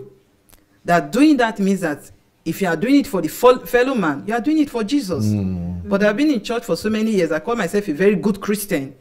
But to even sacrifice to show to people, not that I didn't want to do it, but you just don't have enough, you know. So I said, okay. That day I slept. I told God, what is my purpose? I want to know. Because when I heard the essay talk, he has this connection with God. He said, oh, if you can love Jesus, oh, I can feel him now. I said, can I get to that level too? Can I feel Jesus the way he's feeling Jesus? Because that's my crave. I want to know God. Personal relationship. Personal relationship. I just want to know. I know I need money, but that's not the priority. I just want to know. I know, because seek ye first the kingdom of God, and every other thing will come. If I don't seek God and know who he is, what am I looking for outside? So I woke up early morning as usual.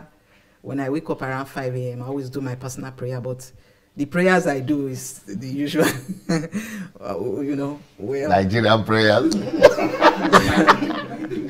So I before I even started praying, I just said, God, I'm confused right now. I don't know what to pray for, because it's like, miracle is not all about it. I want to know you, but what do I do? And then I don't know if it's God or my mind, but something came and I wrote it down. And it's all about going to look for those who are needy and begin to bless them. So I said, so Lord, what do I do? How can I do? Do I go to Nigeria to do that, or US? But I know people in Nigeria will value it more, because hunger in Nigeria, and the people calling you every day for money that you don't have, but you still have that burden. And so why do I do it? And then the vision came clear. I don't know if I just say, oh, you can go there, you can start with your people, you can do this, you can, even if it's school fees, people who can't go to school because their parents are dead, they are stagnant. I say, okay. Glory to God. And then I was on the TV again. I saw you on, and Edwin, Amimi. I wanted to cry. I said, if this man is doing this kind of thing, then I think I should be able to partake. I contacted him, and I got involved in his program. And then I said, okay. When I now, at about that point in time, when I got to you in that October, I listened to some, but in November, when I saw the HMT, even though I didn't listen to all the series because of work and everything, I couldn't get to, but I knew something just told me, you have to see things for yourself. You have to. Who is this Sunday Adelaja? This confidence, that confidence in him. If this is satanic, because when you talk to people, say, satanic agents, all those, you know. But Antichrist. You say, those people, you are following that, you better know. But I had this conviction in me that there's a lot of truth I see in whatever I hear him speak. So if there is truth and I feel peace in my mind, then there's a element of God inside this. So I listened to, and I saw Adeniji Charles on one of the review. We not talk of a Bible teaching, and I contacted him immediately. I got involved in the Bible teaching to know, because I'm craving to know Christ. I want to, because I felt, even though we profess Christ by doing those activities, inside I know that I don't really have him.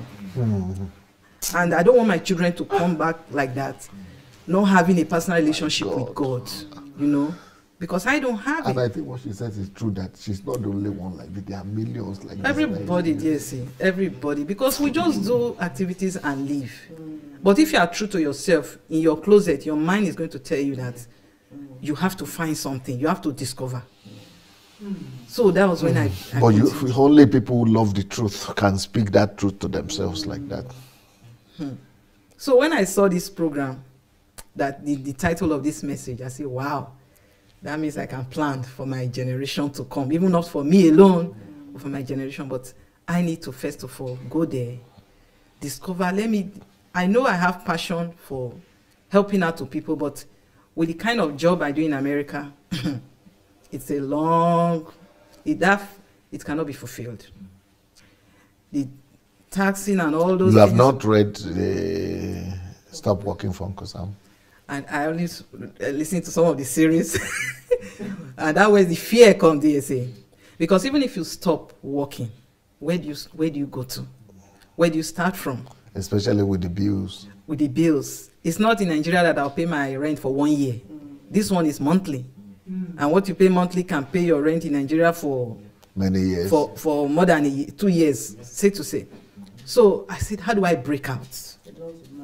That is my challenge. How do I break out? You know, this is the system. It is the way the system has been set up in the West. They make you dependent. They make you a slave of the system. Yeah. And that's what we've been doing. That's what I've been doing for this so many years. And I've been looking for a way to break out. I think of business on my head, but how do I start it? How do I go? Because I've never been the civil service kind of person. When I was back in Nigeria, I love to do business. I want anything that comes, I want to try something, you know. But how come in America you came under the system? Well, when you come, because it's a new place. It's a new place. I went there with my 4 kids at that time, and you need to survive. Immediately, bills are waiting for you. So what do? You just get into what you can do. What you can do, not what you want to do. Okay. It's not what you want to do. No, but there is a way after a way out. We'll discuss it, because you know, there are strategies you can put a program, 2-3 years program plan, and be able to come out of it, because it's a curse, you know. It's a curse to just be working like that. It's a curse. Yeah. It's a curse. So one has to be set free from it. I mean, if I'm at work, I just look at myself and say, God, I'm wasting. I tell myself every day, so I'm wasting. No, but it's good that at least you know that. A lot of people don't even get to think about it, because they're only thinking about the need, that I need to feed the family, but they don't even think that I'm wasting. So you have critical thinking. I'm wasting, but I don't know the way out. That's the biggest challenge. I know I'm wasting. I tell myself every day, because I'm a licensed practical nurse, and I deal with little children who have challenges, medical challenges. But I tell myself every day I'm wasting, because somebody buys my time, all the hours, so the years somebody's buying it. So I look did you just mention 50 years now? Yeah. I may not look it, but then. Yeah, because I was thinking you were maybe 30, 29. That's what everybody think. But my mom was so young too. I was thinking you were 29. So, but when I look, I say time is going. Before, by the time you get to 65, they tell you are retired. You have nothing to retire to. So I'm scared. I say, what will I go to? Is your husband also working like that? Yeah. Both of us are working. That was why when I said, you know what, there has to be a way out of this. And no, by the grace of God, your children should not go to that system. That's what I'm praying, seriously. God forbid. That's what I'm looking for, all the avenues. I'm ready to learn. I'm open to learn as much as I can learn. You know, and that's one of the reasons I came here. If I can discover my calling I know I have passion to help you, but I look at it, even if I keep my tithe and help these people, how does it continue? Continuity of it. A system. It has to be a system. A system. So those are one of my main goals. I told my husband, I said, you know what? I have to go there myself.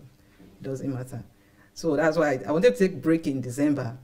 I said, let me leave that break. Let me walk through Christmas and take that break the days to come for this. So, yeah. So that's it. I'm still learning. But I hope your people in your church don't know yet that you are listening to DSC, because you might end up having problems. Yeah, I think so, because I know. So you have to be psychologically prepared for. Yeah, I know. But God is there for me. God is faithful. When we trust Him. But your husband will understand? Oh, sure. Oh, now he understands very well. I don't have problem with that. Yeah, because once your husband can be on your side. No, my husband is on my side. My kids are on my side. Okay. We are ready to go all the way. Okay. But the thing is that, like now, my church, I still want to go to church because my children, I just don't want to let them not to go to. If your church tolerates you, why not? You keep on going there. But if they don't want you, if they kick you out, then you might need to find an American church. Yeah, well, yeah. Because a lot of the American churches, they are still a little bit better than the African churches. Well, if they don't touch you though, you just remain there. Yeah. So I'm here. So I hope to. Kudos. Thank you, sir. Congratulations. Thank you, sir. I'm sure you will get a lot of help. Amen. So, but I see that even the 2-3 months you've already listened to it quite a lot. Yeah, I listen anytime I come back from work. I just tune on it on the YouTube because I couldn't go on. Actually, I wasn't a Facebook person, so I wasn't really going on Facebook. YouTube is better because YouTube you can always, because Facebook is just like life. Yes. Yeah, it goes. And but YouTube, everything is there. YouTube. So the series are there. I take my time to listen. I share to some friends. In fact, I shared to some friends, and some of them are listening also. Oh, yeah? Some of them wanted. But some of them will attack you. Some attack me, but I know some by next HMT. Some of them they will be here. Yeah, wow. we just listen. We see the truth in it. We talk together, and we just see a lot of deception in the church, in what we have been doing that we think we're doing. Religion. I think basically it's all about religion. For me, I can speak for myself that it's just religion for me. I don't know Christ. Yeah. I don't have a relationship. A lot of people say that most of those people who go to church, they don't have that personal relationship. They don't know God. They just religion. I don't have a relationship. But they do everything. They sing in the choir, they serve, they give their money, but they are not taught to. Sad. No relationship. And that's the core matter of why we are here. We have to know God. Faith to God, love to man. If you don't know God, you don't have faith in Him. How can you show love to man? And we are not showing love to man because we don't know God. We don't know the source of love. We don't know the source. And then I joined the mentorship. When I joined the mentorship, that's a challenge.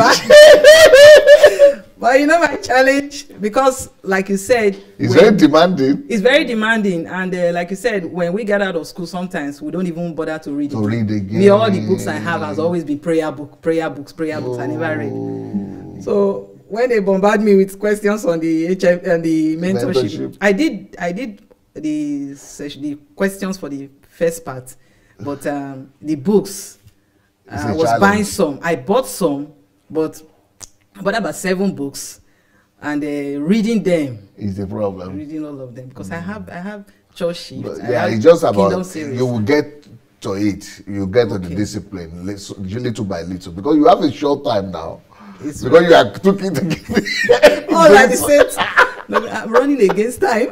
I'm running against time. I have to do it tensely because if I had to say, I thank God they are late boomers. According to I read How to Regain Your Lost Years. I've not finished it yet, but I know that as far as we are alive, we can still do whatever we can do. Yeah. So. I'm so happy for you people for this week, because this week you'll be thanking God Almighty. You'll be thanking your stars that God brought you. Thank you, Jesus. We are going to be thorough, and God is going to help you to put everything in order. But you know, we have to maximize our life, do maximum of it. So, Sister Pearl. Thank you. So, how I found out about DSA? Are you also a church girl or a church I have been a church girl since I was 13, actually. in Nigeria? No, I'm Ghanaian. Okay. Yeah, I'm Ghanaian. I was born in England. I've lived a lot of my years in England, but I went to school for a while in Ghana, but mainly been in England. But I got saved when I was in Ghana when I was 13. As in truly saved, you know, always loved God, always sought personal relationship, actually. It's been personal relationship, but I have been in the church. I have been, you know, in Pentecostal churches. And some years back, I think my whole world kind of fell apart in a way. My husband left after 25 years. In the UK here. In the UK, yeah. My kids, you know, my son went to prison. So we're a Christian family, you know, going to church all the time. This story you are telling, I heard that is regular in the UK, especially with children going to prisons. If you maybe you don't know the statistics. Yeah, I do, and especially when the fathers is gone. The fathers go and then they leave you, and you're raising a boy. It's very, very difficult. And then you still have to work. You have to work. You're maintaining the home, and it's difficult to raise a son. You know, by yourself, and I realized that the church are not always even that supportive or helpful when it comes to, you know, even women that are raising children by themselves. Single mothers. Yeah, single mothers. You don't have the men in the church don't actually help. Do you see what I mean? It's just not something that's done in the church. You see the mothers struggling with their children, raising their children by themselves, and those who have husbands or the men don't offer any services. Oh, can I help with your son? Can I mentor your son? You know. So anyway, I've heard about you, you know, years back, and I was actually doing your mentorship program years back. A friend of mine just said, "Oh God, I'm doing this mentorship program. You know, have a look." And I started, but it was very demanding, even though all those years, and those years you were not even on Facebook. We didn't really know much about you, and I was just thinking, okay, who's this? And it was very interesting, but I just thought this is too demanding for me. I can't do it right now. But then when my husband left and things fell apart, I got a bit lost. I felt a bit lost at that time. Fell off church? No, well, I didn't fall off church. I was still going to church, but I felt lost. As in, okay, so Lord, I thought, you know, I was going to be with my husband forever. I thought we were going to serve you. I thought we were going to do this, do that. So what do I do now? So you have to start your life all over again. I have to start all over again. And it was scary. So I'm thinking, you know, I'm 47. What do I do now? I'm by myself. How do I plan my life? You know, what do I do? You know, and you're a divorced person. No, but you had the church there with you, isn't it? Yes. I'm thinking of a support system. That was supposed to be your support system. Yes, but I don't think the church really knows how to handle cases like that. So what I did was I really looked outside, because I always take responsibility for my life, you know. So I was kind of looking outside, going for counseling, listening to messages on YouTube. But I came across your message because that same friend that sent me the link for the mentorship years back then sent me a link about paganism around that time. And then I thought, okay, let me just listen to this whole series, this thing on paganism. And I was listening to it, and then my mouth was opened, you know, right through this session.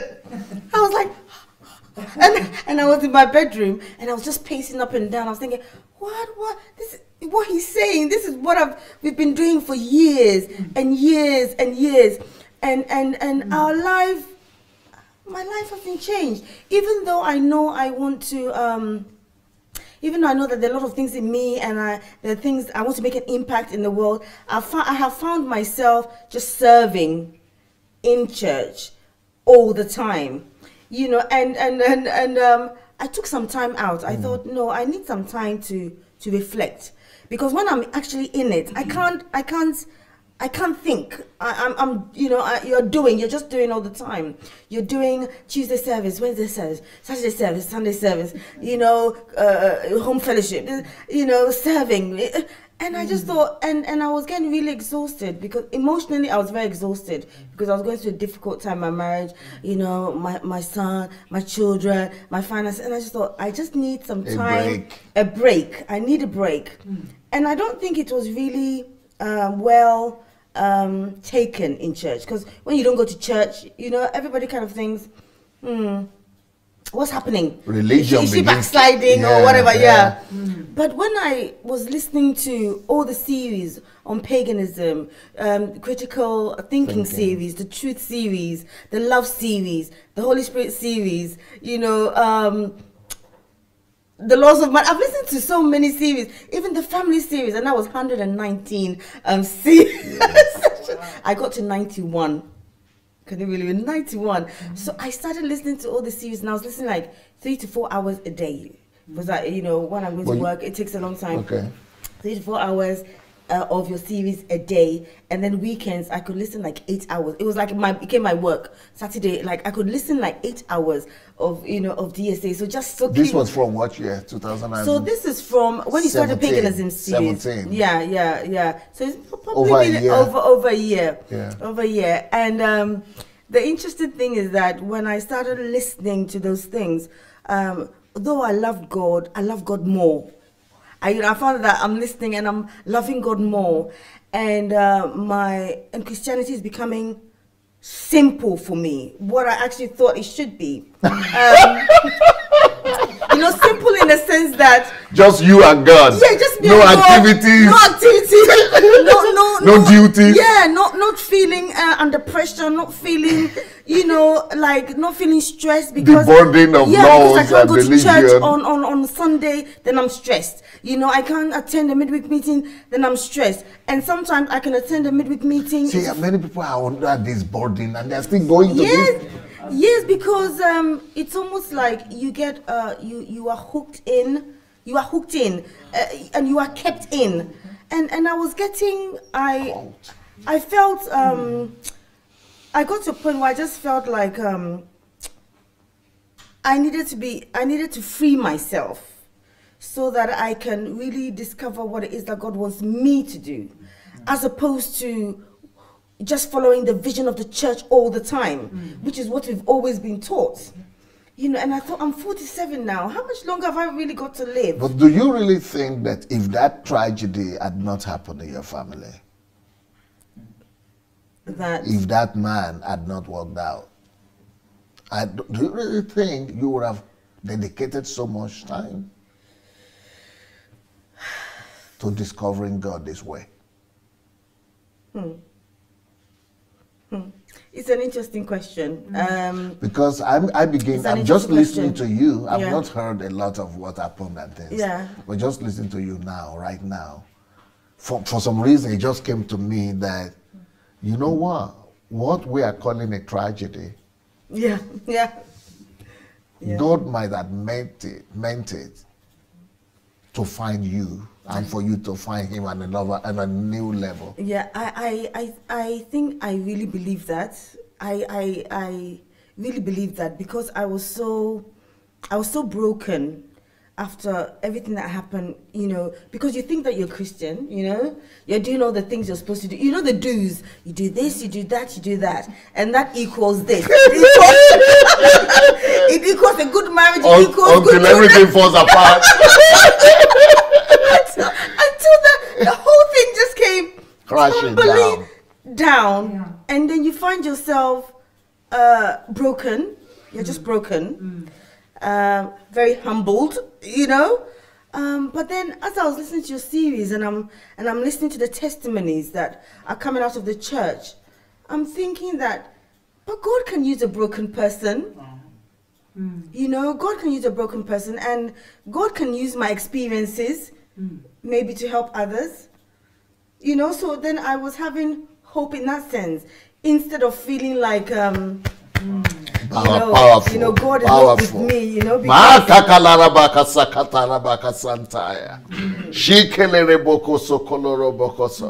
so you are rather thinking of actually being a blessing instead of living in regret and self-pity. Yeah, because you think that when the church, sometimes, because we're always talking about breakthrough and we're always talking about miracles, you think that when your life falls apart, that God has means failed that you. yes, you haven't done the things that you're supposed to do. Instead of it being like, well, maybe, Life happens. Yeah, life happens, and God can still Use that those things for His own glory. Yes, and for you to be a blessing to others. It's been very difficult for me to deal with that, you know.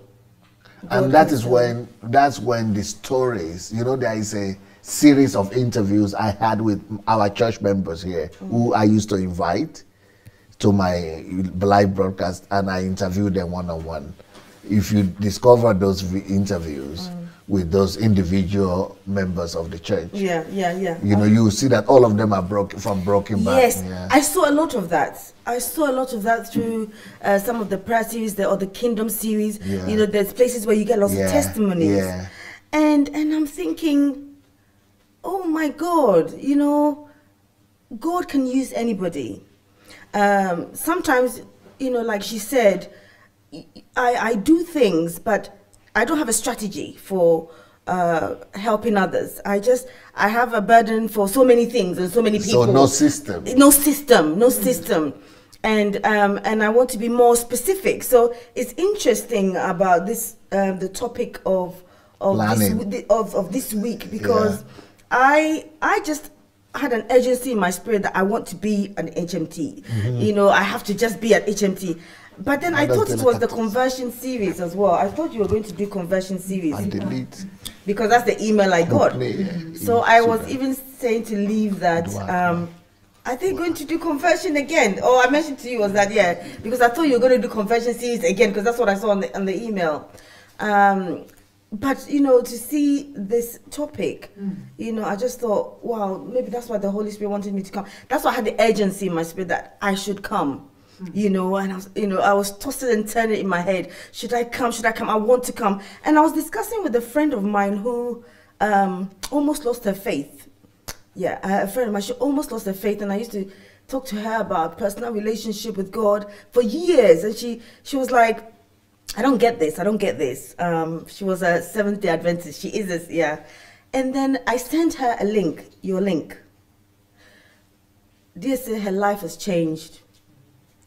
She is the most happiest person. She loves God. She wants to make an impact. And her husband came to HMT, you know, the previous one. Yes, Evans. He came last time. I remember Evans, Yeah. And she's just amazing. You know, she was just amazing. It's like, you have to go. The family is totally transformed. Transformed. And the thing is, it's not DSA I'm looking at. It's how I love Jesus. Relationship with Jesus. I don't, you know, before you look at the men of God, you know, the men of God, they've got something you don't have. Your life is, that's why your life is falling apart, because you don't know what they know, you know, and so therefore you need to attend those meetings. You need to attend those meetings. Perchance, you know, you are prophesied to. And then I had to sit down and think, critical thinking series. I've had so many prophecies how many years? And how many of them have really come to pass? I had to sit down and ask myself. I've had so many prophecies, and for over 25 years, and I've never seen any of them come to pass.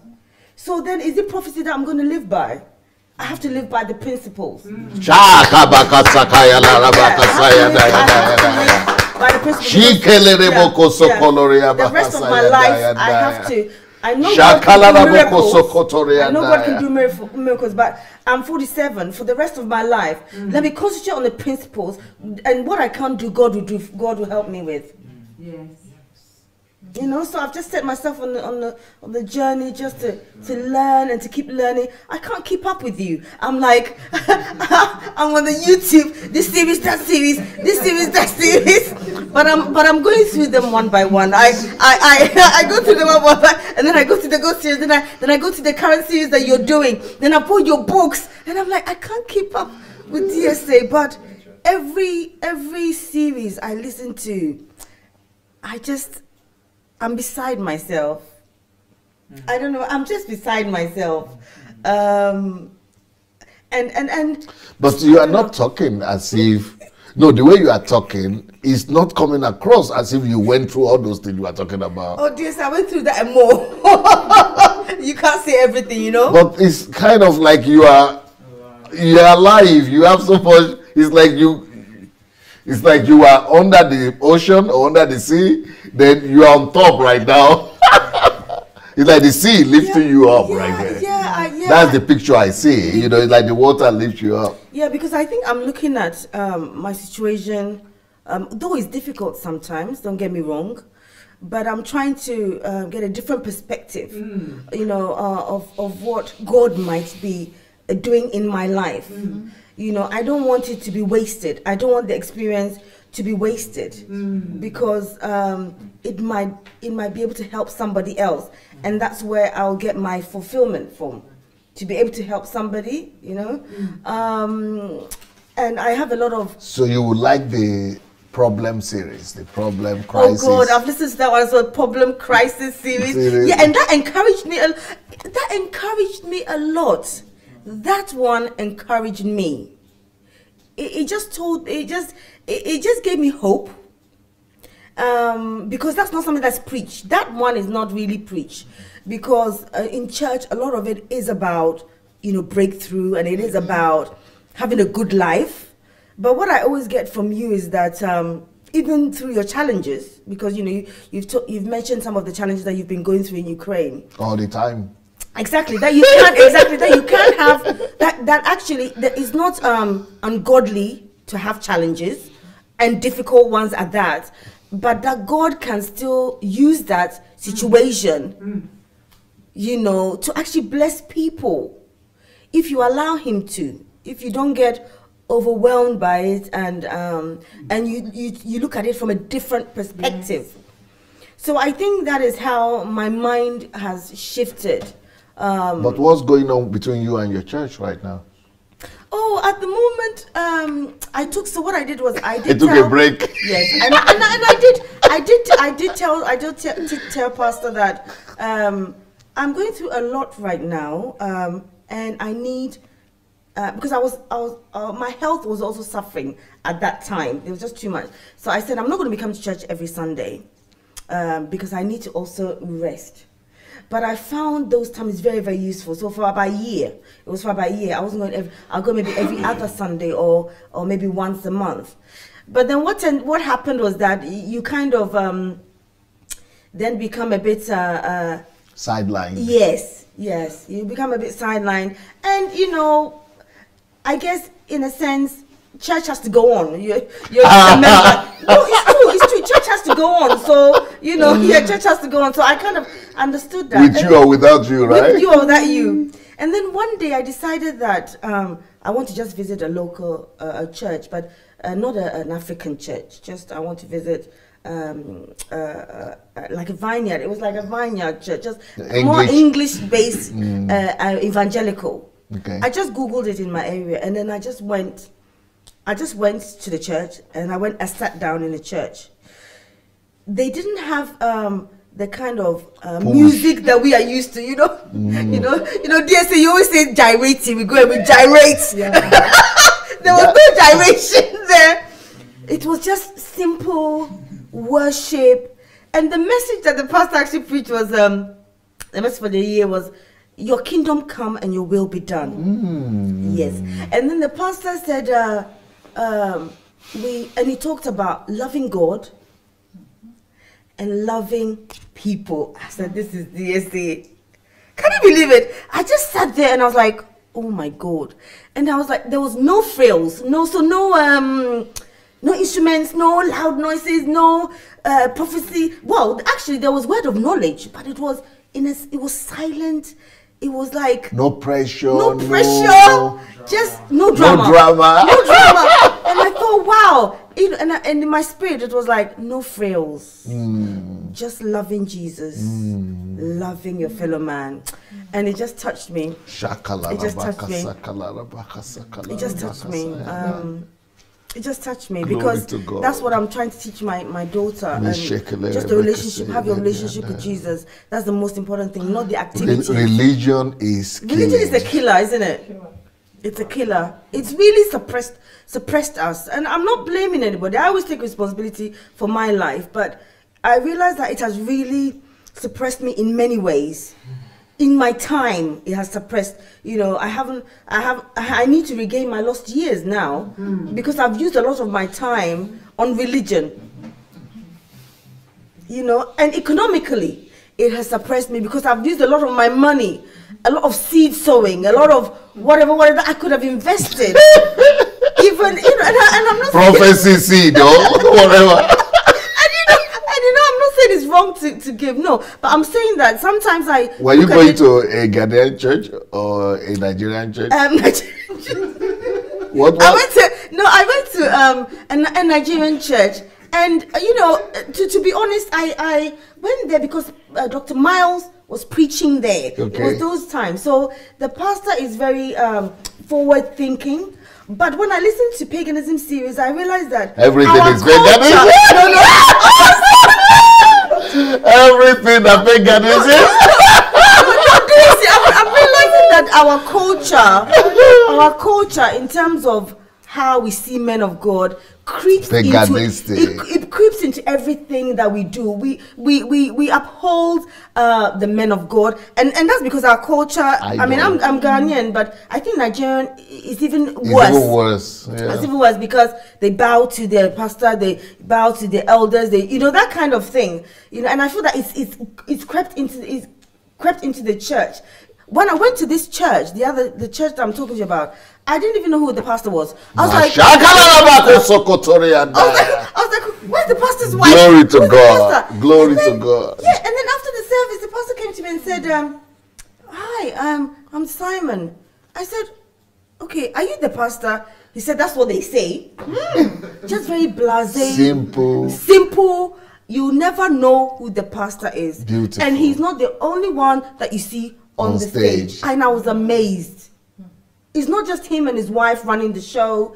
It's, there's a youth pastor, or there's this, or he'll say, has God given anybody a word? And I'm like, I've never heard this before. It's always the pastor that has the word.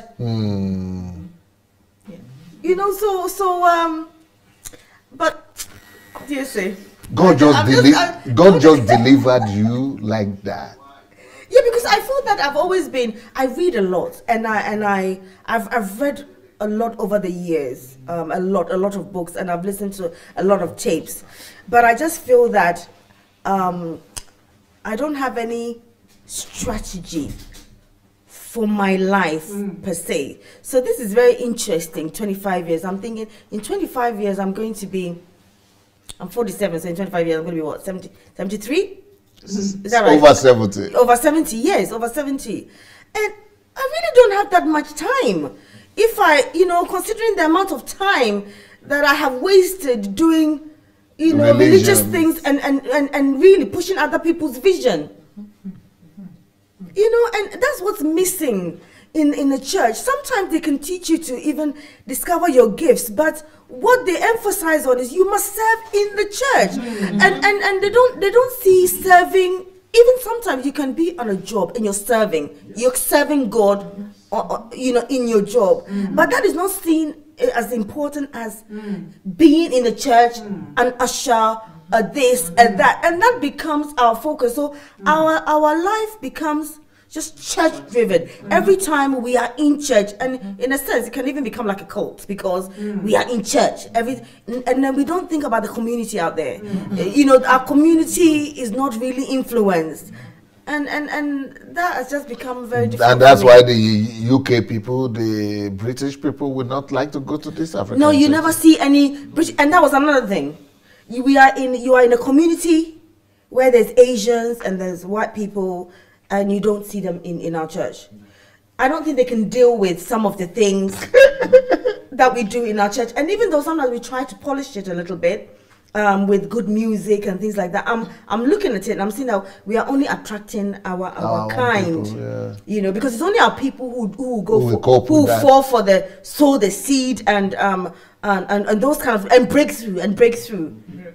You know, a lot of work needs to be done. God help us. No, we need to overhaul. We need a complete overhaul. The complete overhaul of the church, not just Africa. Now I'm not saying that it's not just African church, but especially African church. We need a complete overhaul. Everything is to just... Because our communities sometimes are falling apart. Yeah. You know, in London, the knife crimes in London.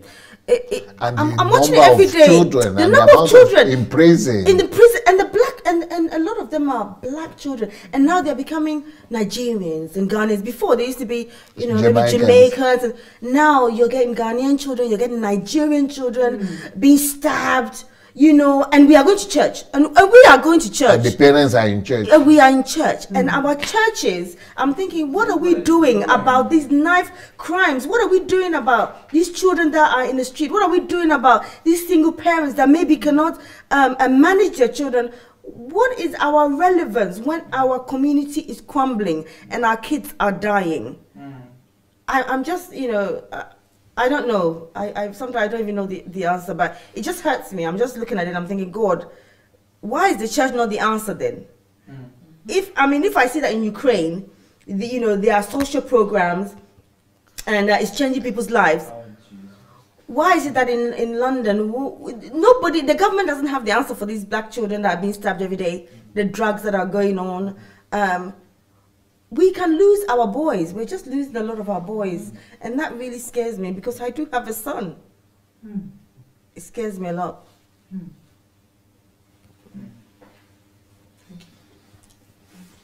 No, peace. We already know peace now. Peace is our own. Oh, sorry. But just listening to you people have humbled me. None of you who came here, who I've spoken to, do I know? I didn't know any single one of you. I didn't even know you listened to me. I didn't even know. So, can you then imagine how many more people are listening that I don't even know? Many. Yeah? Many. Especially in diaspora. Many. They're not active on the platform. I haven't been active on the platform. But I have been listening all the time. Yeah, all of you. None of you are active on the platform, but you are all been listening. Amazing. Well, they told me that you people need to go and take dinner, and this, of course. But it's been so, and you know, these our stories, your testimonies have been so endearing and nito pakaze wa itaragaya. Kartin karni kamoni nushna voto etanada. Ni nada atule kasa. So yeah.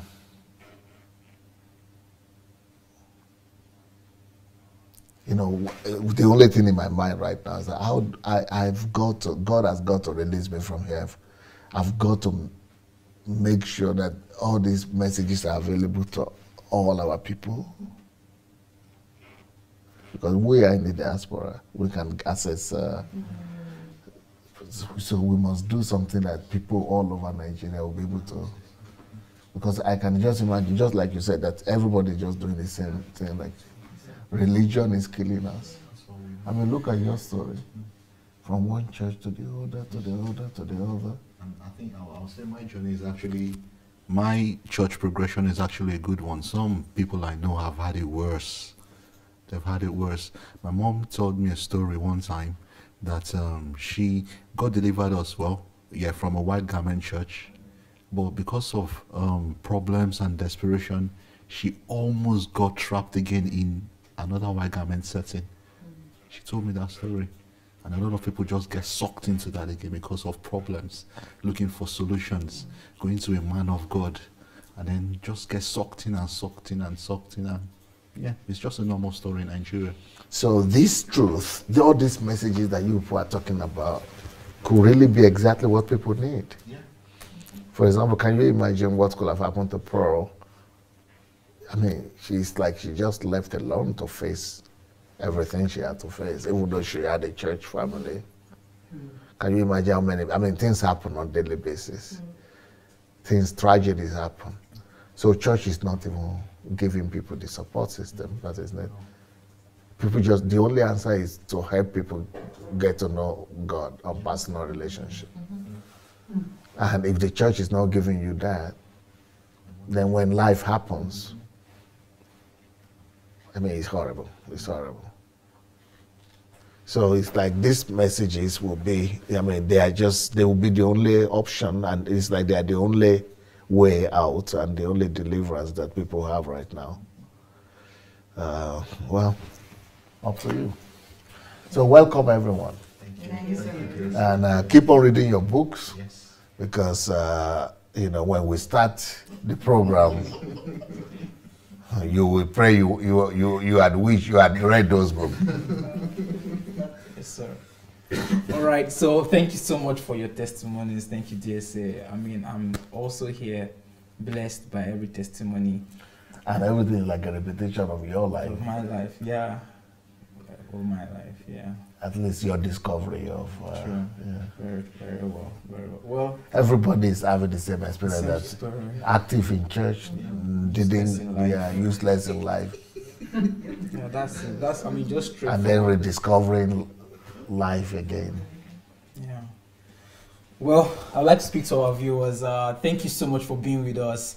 I'm sure many of you are already wishing you registered for the History Makers training. Next one is in April. And we'll start announcing the next HMT coming up in April.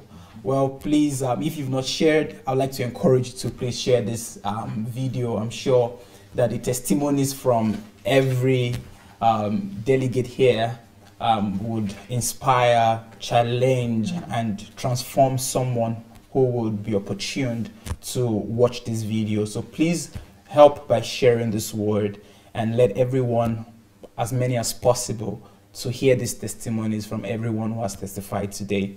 Tomorrow we will be starting the historic History Makers training, how to plan and structure your life goals for the next 25 years.